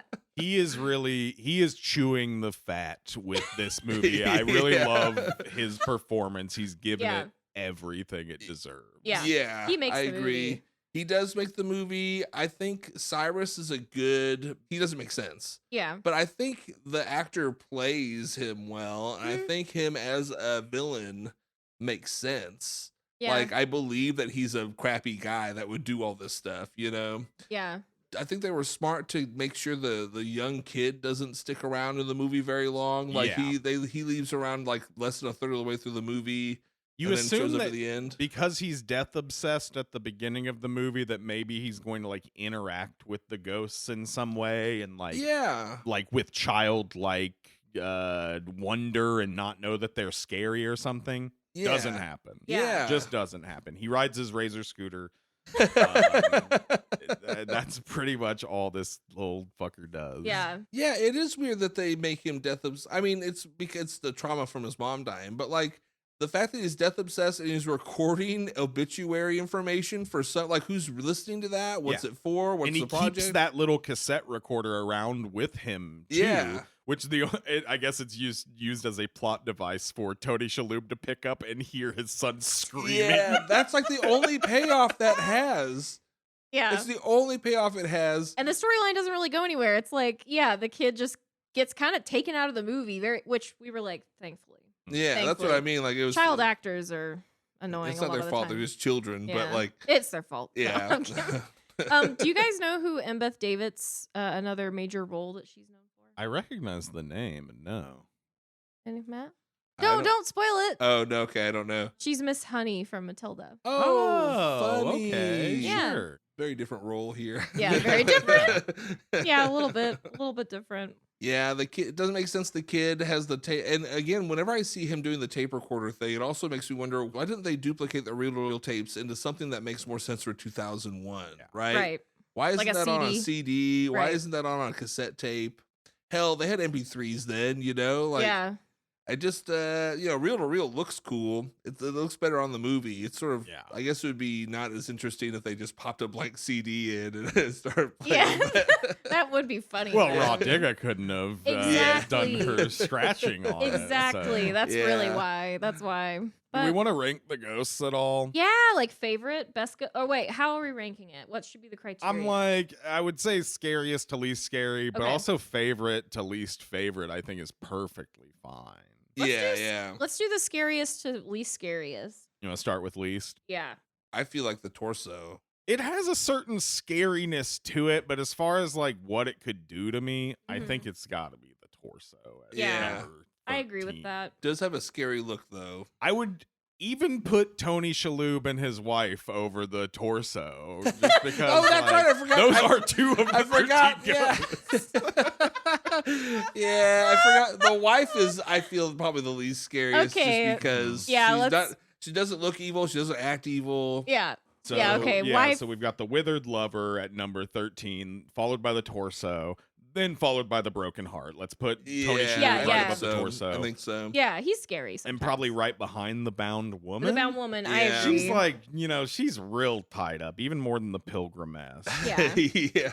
After the bound woman, I think mine would have to be the firstborn son. The little boy is not scary. No. Yeah. I think you got to put him right after. Yeah. And he's holding the hatchet, but he never does anything with it. He doesn't even shit. throw it at you. Again, child actors, they probably tried to get him to do some scary shit with a hatchet. He just had no Yeah. idea what the fuck he was doing. Yeah. It's like, this looks stupid. Cut that. Okay, so after that, Now we start getting into the weeds, though, because some of them have some scary looks and things about them. Like, I don't know why. I don't know if this is next, but I kind of find the mother and the son, I find them scarier than No, I they do should too. be. They're for some very reason. scary. And Yeah. if we're talking favorites, they're obviously at the very Yeah, top.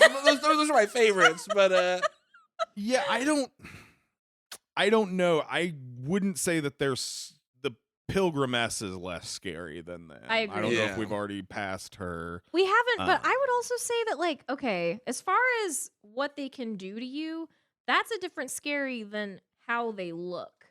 Like, to Uh-huh. me, the Great Child and the Dire Mother are absolutely, like, the scariest scariest, looking. yeah. But the prince with the baseball bat, he can fuck you up more. He's got the Yeah. baseball bat. But he's not that scary. The to me. hammer The has a hammer hand. Juggernaut, even. I'm Juggernaut is just tall. like tall. Yeah. It's like Yeah. his power. I think for me, Yeah, with the God, I don't scaries, know. it's right in a fine line between like what can they do to me and what's just my visceral reaction Yeah. to their Mhm. whole thing, their Their vibe. you know?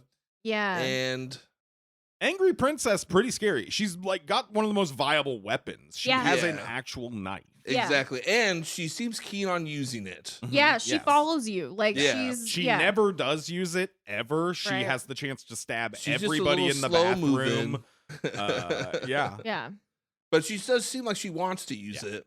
Yeah. So who's after what was the last one we said? Was I the think bound we ended at the pilgrimess Okay. after the bound woman. Okay, I agree with that. I think Torn Prince, he's just a schoolboy. Yeah, Yeah, he's he's got got his his- baseball he looks bat, like a but- greaser. He's Yeah. like Yeah. should be in the movie Grease or like Happy Days or something. But he's Yeah. his face But he is fucked up. holding a weapon, so maybe Yeah. he might use it. I'd put him next then. Yeah, I think so Yeah. too. The Jackal's not scaring me. Truly, the Jackal like scratches a bunch of people up, but Yeah, like the cage I mean, is it the is very scary. but the cage is the scariest part about it. Yeah. If it didn't have the cage on its head, I'd be like, whatever. Yeah, Jackal, I think Yeah. goes next. Okay. I think the Hammer and the Juggernaut are tied for me. I don't care. I think we can put the Hammer and the Juggernaut tied. They the eventually same- do make a tag team duo at the end. so- Yeah, it's like Yeah. what's scarier, being stabbed with a bunch of nails or being really tall? I don't know. Who knows? Also, yeah, the Hammer, not a short guy. Yeah, true.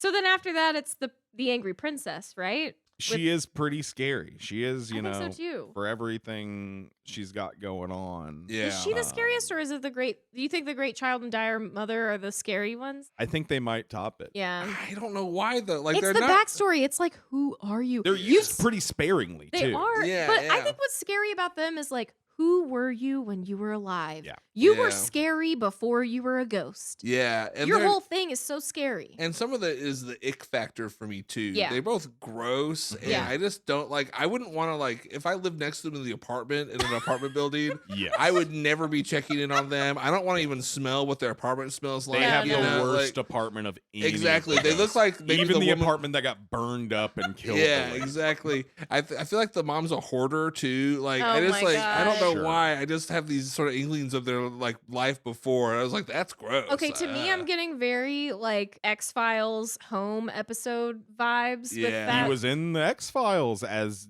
Giant Man, I think is what he was billed as, or Huge Man. That's what it was. It's funnier. Hey, upgraded from being a huge baby to a huge man. That's good.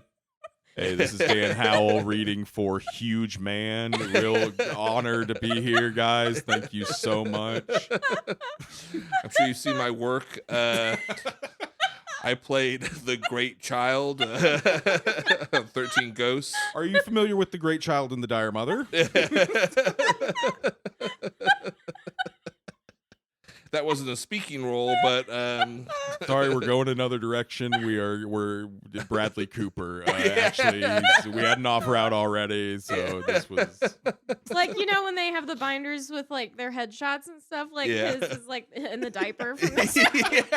Oh God, The Great Child was great. I just don't know if he's right for this role. I wish we could. I wish we had something for him. Maybe if you had vomit on your chin, cool to see it. Now, in a few episodes, we do have a large baby character if you want to come back and read again. I'm trying not to get pigeonholed as the fucking big baby guy. I mean, sure, you don't have anything. I've done 3 of those already. I'm really trying to branch out. I could bring Scully some coffee or something. I'm sorry, I don't think anyone would believe a giant baby like you would work for the FBI, okay? So you'll always be a giant baby. Lean into it. Well, thank you so much. I appreciate you guys giving me the opportunity. Do you have my headshot? Yeah, no, we got your headshot. You're in a diaper with vomit on you. Okay, we got it.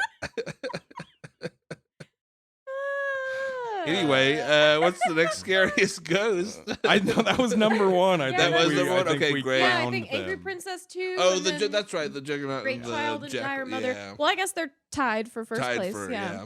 Angry Princess, prettiest ghost. Yeah. Easy. I don't know. I think The Great Child wins that one for me too. I don't know. Je ne sais quoi. Favorite all around, scariest, most attractive. Couple's costume idea. Yes. Great Child and Dire Mother. Babe. I am picturing it right now, and I really like it. Here, let me go get my diaper. I'll be right back. Be Cranklin. I have more than one diaper. I think that was a One would diaper, hope. So. Oh my God. Oh, God. You made me cry. Okay, so what's our rating system for the movie? I think it has to be ghosts. Oh. But it could also be like... If it's going to be ghosts, you then need to change the rating rating scale. to 13. You can't just be at five ghosts. Yeah. Well, we're normally out of 10, so I guess we can move up to 13. Well, it's going to be quite easy for me. I'm giving it 13 out of 13 ghosts. I think it's a fantastic, fun movie. Awesome. It's very short. It's like 85 minutes long. Yeah. We Yeah. talked a lot about how you just like, you don't really have time to get bored by anything. One ghost isn't tickling your fancy. There's another 12 ghosts to be seen. Yeah. It's a good time. I like it. Yeah. I agree. Kelsey, what would you give 13 ghosts out of 13 ghosts? And real quick, do we want to give any bonus somethings? Like I will give 13 ghosts with a bonus of 4 Ectobar glass panes and 3 Excellent. Might be the highest. It's definitely the highest rating any movie's gotten so far. Absolutely. Yeah. That's awesome. Okay. If I'm thinking out of 13, I'll give this, it's tough. I'll do 2. Out of 13, I'm going to give it a 9. Okay. Sure. Pretty high. It's super entertaining. Out of 10, I'm going to give it a 6. Okay. That makes sense. I don't know fractions. I can't do fractions in my head right now, but I agree with you. I think it's the perfect runtime. It didn't need to explain everything for the movie to still be fun and entertaining. We've seen like some movies so far where it really should have explained some shit. Like it was not as fun. This one, whatever. Like I didn't have to understand everything to have a good time. The ghosts were entertaining. I appreciate that there was very little CGI except for showing the machine. Mm-hmm. Like, which wasn't bad. Yeah, it really wasn't wasn't horrible. Yeah. And the ghosts, like the makeup work on the ghosts was pretty good. I actually thought the mom character with the burns was like the weakest link in the ghost looks. Yeah. But she was barely in it, so it was fine. I liked the practical effects. Matthew Lillard, great in everything. Love that he was in this. Tony Shalhoub was good. The rest of the cast kind of like, I thought they were sort of kind of faded in the background a little bit, you know, especially Kathy. Yeah. I'm like, Shannon Elizabeth, I'm like, you barely, the scene with her in the bathroom. Just like, what are we doing? But I thought it was a good fun time. Perfect for the Halloween spooky season.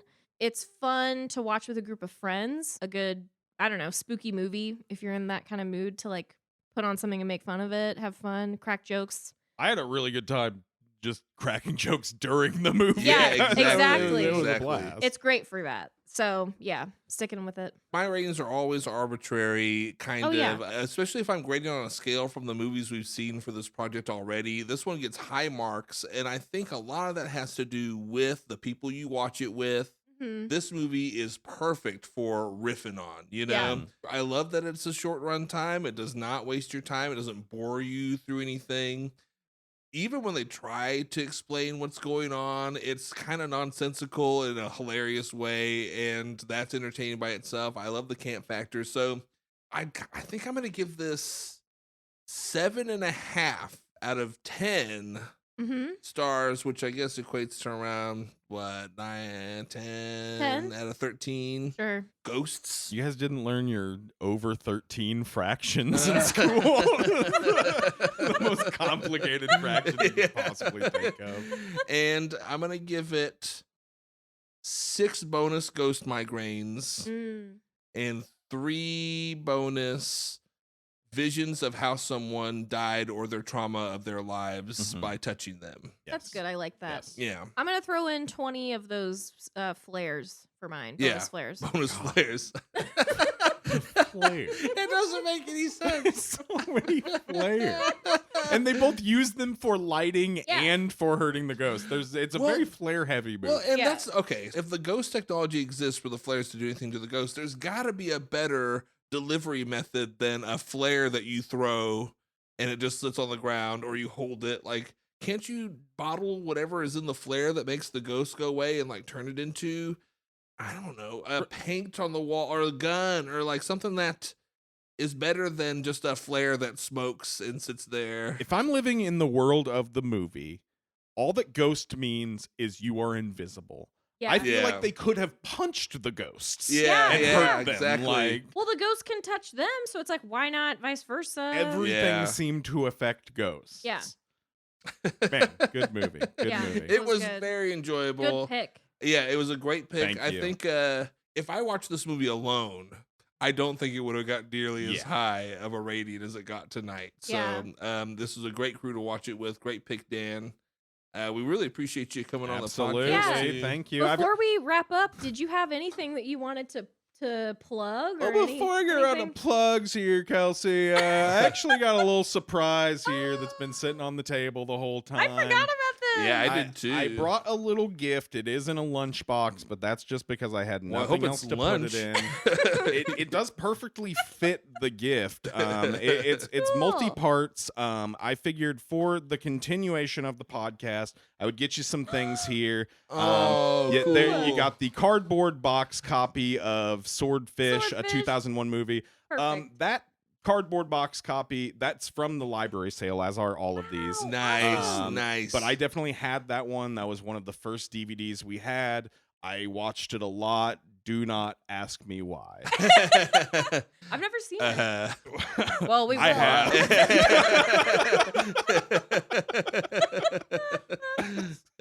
Next up, we've got Dude, Where's My Car? That's another 2001 film. That's one I'm very much looking forward to watching too. I'm That'll glad- be a fun one, I think. Yeah. Along with K-Pax. I think that's going to be a really fun one. I don't know Cool. what the fuck is going on in that movie. Yeah. But it's going to be so bad. Yeah. Next up here, we have The Mexican. Would you believe that is from 2001? Wow. Honestly, no. That's funny. Really bad movie. I Yeah. watched it with my mom. Is that Bradley Pitt? contemporary to- Yes, that's Okay, Brad okay, Pitt good. and Oh, Julia yeah, there it Roberts is. Yeah. together at last. Wow. Boy, you We would were all think clamoring for it. would work. Yeah. It does not. And then I got a couple more here. This next one is real special. This is Final Fantasy Spirits Oh Within. my yes. God. I bought this yeah. before knowing that you guys were doing the movie before the episode had come out. I think you had probably already recorded That's so it. funny. So as a Now we little gotta watch it special- again. You do have to watch it again. And I really that episode was so good. I really loved the guest on it. So I had him. Just because I know you guys are a fan of his, I had him go ahead and sign Wow. the DVDs. So That's so good. Mr. Jackson here has signed Wow. 2 discs of Final Fantasy: The Spirits Within. Oh, He signed one Jackson and one Lawhead. Yeah, Oh, and of course I could not get him in time, so I did sign it instead. But I did get his consent. That's do probably so. worth more if you signed it. yes, absolutely. And then finally, what looks to be a Korean gas station copy of The Devil's Advocate. Oh yeah, that of course is not a 2001 That's movie. okay. I think it came love out in the 1997. And if you'll just check out the back here, go ahead and read like where it says Paramount Pictures presents, and it tells you like the information about the movie. It says Paramount Pictures presents The Godfather. They just put the wrong movie information there. So that's yours really as Dude, well. that's a collector's item. God, Like that's awesome, that dude. is so funny. I love this kind of stuff. It really is like the South All Korean yours. version. Yeah. Yes. I have one more very thin DVD like that. And it's my copy of the Simpsons movie from a gas station in Mexico. That's whenever I was in perfect. Mexico, I bought that. That's awesome. God, that's Thank so you so funny. All yours, much. of course. I want to come bearing gifts. You know, say my first rodeo, say my first podcast. Oh my god. Oh man, this. And as for plugs, Yeah. Spring Food Mo, it's the podcast I host with my friend Andy. He lives over in China. We used to review restaurants here in Springfield, Missouri. And then he moved to China, so now we just don't do that, and we record an episode like every 6 months, and it's called Radio Spring Food now, and we talk about music, and it's so much more fun for me to do. I think the next episode will come out later this year, and we'll be wrapping up our like top songs of 2025, so that'll be fun. That's awesome. Yeah. I'm Yeah. very glad that you guys still get to get together and record podcasts, whether it's about food or music. We'll Yeah. link them both in our show description too. Yeah. Please. Yeah. Sweet.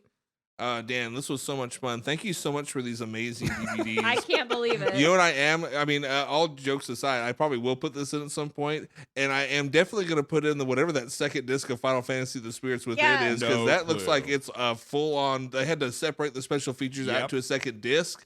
That The means hell? it's chock full. You know. I almost signed on the shiny side because I was like, they're never going to watch these. No, actually, you're wrong. I think I am. I mean, I have to put this in. I've had a couple funny versions of movies like this, and they can be some of the funniest. I haven't popped it in a releases. player yet. You'll have to let me know I how it will. goes. That may be a little inspiration for future episodes of the podcast. Absolutely. Oh yeah, we're gonna watch the DVD of Swordfish when we get to it for Yeah. sure. Yeah, Oh, yeah. absolutely. Oh, Dan, this was so much fun. Thank you so much for joining us. And audience, you stick around, and we're gonna hear some of the comments from our event a few weeks ago. And this is 2001 signing off. For now. Oh, I see what's going on here. You just have it. Oh, it's just an audio recording here. Okay, I see what's going on. You just have this going forever. I just had one thing I wanted to say. Tony Shalhoub, more like Tony Shaboob. Anyway, yeah, that's all I had. All right, bye. Yes, I listen to 2001 A Film Podyssey. I like it. I think the hosts, Kelsey and Matt, are charming and cute in a voice way. I've never seen them in physical form. I think that Matthew Lillard is hot in a non-traditional way. I think in terms of like looks maxing, he's probably like a 4 or a 5. But as far as hotness goes, probably like an 8. The thing I remember about 2001 was when I was sitting in government class and we were watching television about September 11th when the Twin Towers were hit by airplanes. There was a particular shot of rubble that I could have sworn I saw a rabbit running around in. And this was a shot that was shown on every TV in every class I was in my freshman year of high school throughout the day. And no one believed me that there was a rabbit, but there was a rabbit darting in and out of the rubble.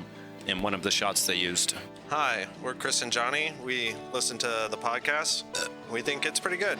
We think there should be, I think there should be less Shrek jokes. I think there should be more Shrek jokes, and I think Matthew Lillard is insanely hot. Everyone likes him, pretty much. That's a safe bet. I remember about 9/11, which happened in 2001. That one in particular stands out. I don't specifically remember about 9/11, but I do know that it happened in 2001. I don't remember anything else about the year 2001. Yeah, I did. I think I was playing middle school football. Oh. Which I never played football again, so that's a little bit, that's unique. What was your position? Left guard on the offensive line. We got a left guard over here. All right, thank you, 2001, A Film Odyssey. Thank you, 2001, A Film Odyssey. Hey, what's up? It's Swanktown. Yeah, I just thought I wanted to make a correction to my previous comment. Anyway, so Tony Shalhoub, more like Tony Shaboob. Oh wait, that's the exact same thing. God, yeah, that was like the same one, I think. Anyway, well, yeah. No, I still mean it. Welcome to the comment box. We're recording everything you say, so go ahead and talk into that microphone. Anything you say can and will probably be used in the next episode of our podcast. You can say anything you want, but here are some questions to help you get started.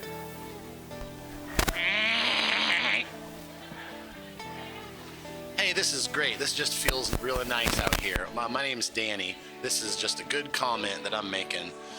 This is going to be a fun and funny night, and it feels pretty swell and sweet at this point. I've got a little cider brew, a bunch of pals are out, I'm not even going to start any shit tonight. I said that because the content of the movie, it's going to be a little wacky because the number 13 and everything. You know how I get when the number 13 comes up. I get enraged and all of my demons come out. Not unlike the movie 13 Ghosts. Anyway, I appreciate the appreciation. You guys are great. Just love that a couple of my best friends are doing their passion together and sharing it with everybody. Because what's together like a movie, Hey everybody, what's together like a movie, huh? You like together? What's together like a movie, huh? Let's together and a movie. Hey, this is Dan. Matthew Lillard, obvious 10 out of 10, like totally. I love this movie. I think this is before the movie has played. I remember loving it, and I remember the ghost with their titties out, with the big old yabos hanging, and I remember it being marketed in such a way where it was a crew of ghosts, so it was like freaking Slipknot is like the enemy in the movie, and that's really cool. So I'm really excited to be on the podcast, guys. Thanks for having me. Dan out. Hey, what's up? This is Nicole. Do I listen to 2001, A Film Odyssey? Sometimes. I mean, I go through my queue.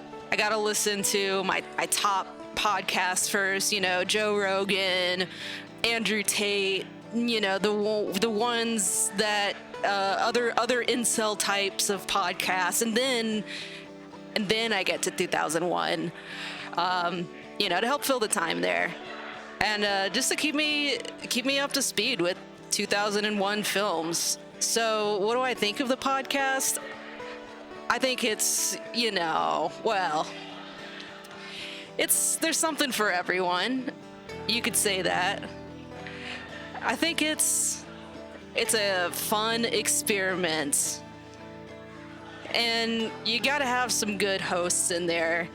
From what I've listened to, it's pretty good. What can I say? I wish I had more to say on that. Y'all are great. We haven't watched tonight's movie yet, but I'm probably going to give it at least a 3 out of 5 or 10 is to be determined. And Matthew Lillard has always been hot. He's never not hot. He's gonna continue being hot. That's all I have to say about that. What I remember about the year 2001 was being in like first grade, kindergarten, somewhere like that. Yeah, I think there was something else going on that year. I don't quite remember, but I remember getting a day off of school at some point, maybe around the September timeframe. That's about it. Oh, and Shrek, that's another highlight. I'm having fun so far, and I think this is really cool. You should have more of these. This is really great. The rest of the night, we'll see how it goes. We'll report back. And to share with the listeners of the podcast, I mean, keep listening. Just keep on trucking. That's all I got. Yes. No. No. TBD. No. No. Yes. Yes.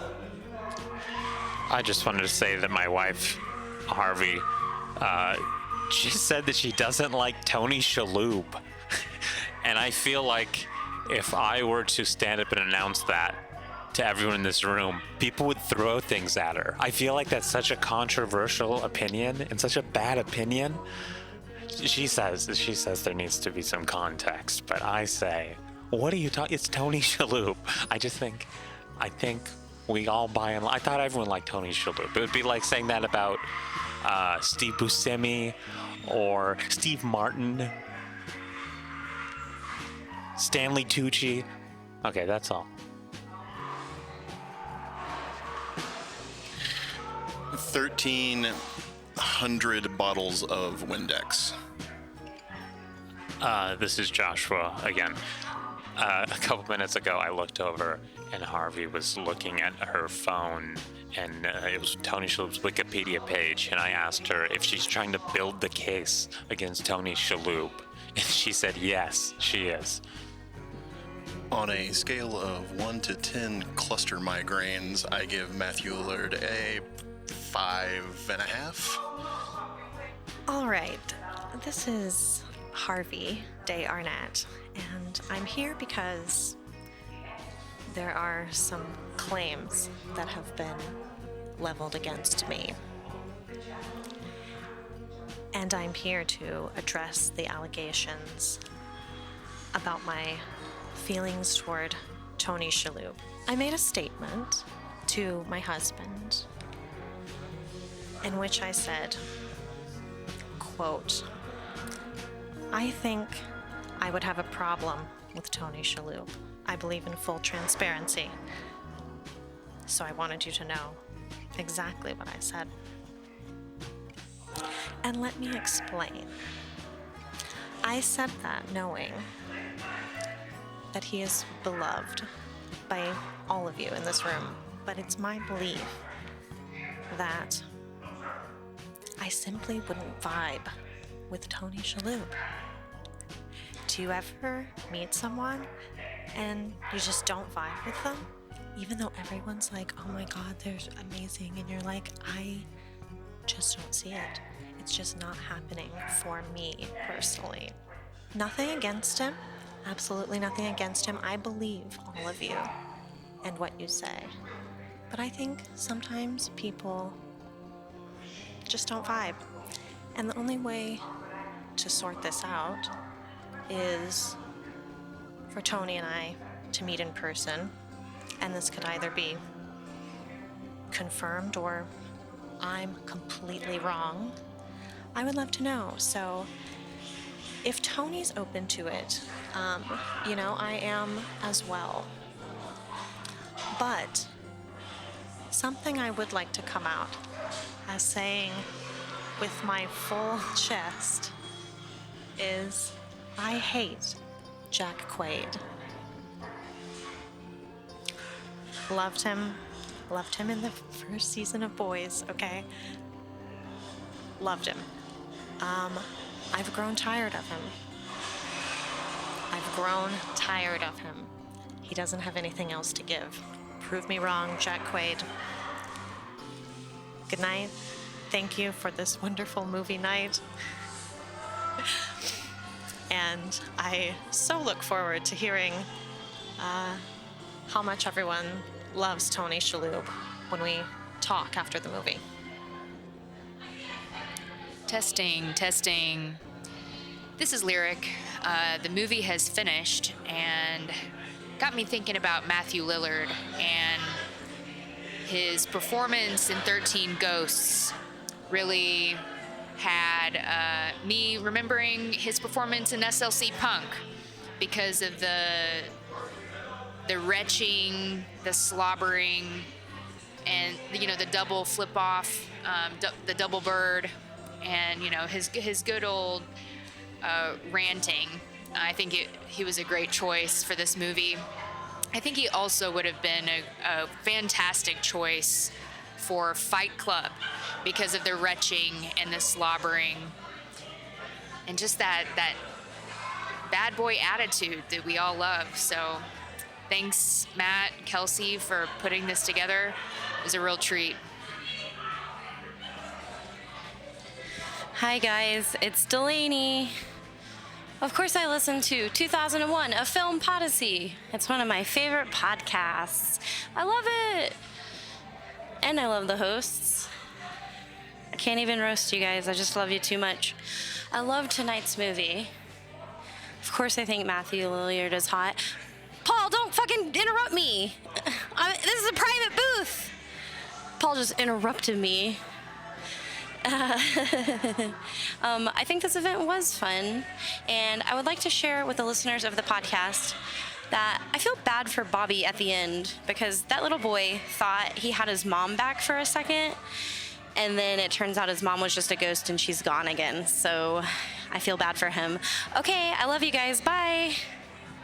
Do you think Matthew Lillard is hot? Scale of 1 to 10. An 11 for sure. I really liked that trailer, though. Do you listen to 2001, A Film Podyssey? I have listened to it, yes. What do you think of the podcast? It is fine. I don't like podcasts. I'm sorry. I apologize. But it was as far as they go. Great. If someone enjoyed those, I would enjoy that one. What did you think of the host? Very sexy. The sexual chemistry off the charts. Wow, just a waterfall in my pants. Did you like tonight's movie? I did very much. And this leads into the next question. Do I think Matthew Lillard is hot? Like, absolutely, like 100% Matthew Lillard is hot. He's been hot since Scream. He was hot as a young man. He's now hot as an older man. I think that, like, it would be hard. I think he'd be annoying as, like, a person, like, as a lover. I think he'd be generous. He'd be generous, but I think he'd be, like having a conversation after, it would be like, oh God, can you not fucking turn it off, bro? But yeah, he can get it, as someone once said. What do you remember about the year 2001? I was in college because then I'm pretty old, and I genuinely, was that 9/11? That seems right? Never forget. Was this event fun? I did think it was fun. It's awfully late at night, though, I'm going to be honest with you. But that doesn't preclude fun. It's just I'm very tired. Do you have anything to share with the listeners of the podcast? Well, I hope everyone is doing okay. Times are tough. I wish everyone health and happiness. Is that what you mean? Is that what the question entails? Or are you like, fun facts about cats? I don't got it. That's all I got. So everyone, listen to 2001 A Film Odyssey because that's what is cool to do. I'm sorry. I apologize. I really fell through for you guys. I'll do better next time, I promise. Okay, bye. Bye. It is me, Steve. I do listen to 2001 A Film Odyssey, and I think it's a great podcast. The hosts, a bunch of fucking idiots, couple fucking idiots, not a bunch, just two. The movie was okay. I remember watching it before, and I liked it more back then, but it was fine. It was fine. Matthew Lillard is very hot, of course. I remember the year 2001. I was a junior in high school, and that's about all I remember about it. I'm sure it was fun. Very fun event. I'm glad I could attend. And I wish I had something better to say, but I did not want to miss out on commenting for you guys. So love you guys. Great podcast, and had a good time. This is Lyric again. I had another thought about the movie, and it seemed like most of it was filmed in like 2 hallways. So it's interesting, swirly camera action and CGI that pulled the whole thing together. Otherwise, I think it could have been a very expensive movie with the set design and all of that. Kind of reminds me of the ending scenes of The Great Mouse Detective. Hey, geez Louise, the movie's over, karaoke's winding down. It was super good. 13 Ghosts made me think of my dad, because I'm fairly certain we watched it numerous times together. Totally dad's kind of flick. I haven't listened to the podcast yet, but I think that I will. Definitely, this was a great experience. I loved it. I just want to say do you think Matthew Lillard is hot? Scale from 1 to 10. For me, personally, he's like an 8 or a 9. I find him very attractive, but it's mostly because of his outrageous energy and personality.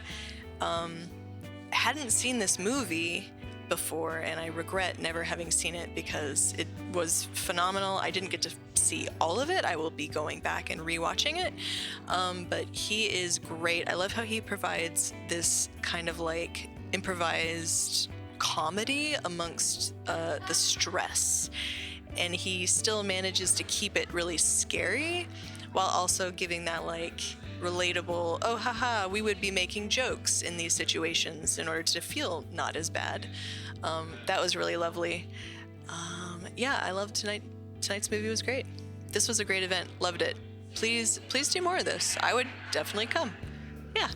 Thank you so much, both of you, for doing this. And I love this.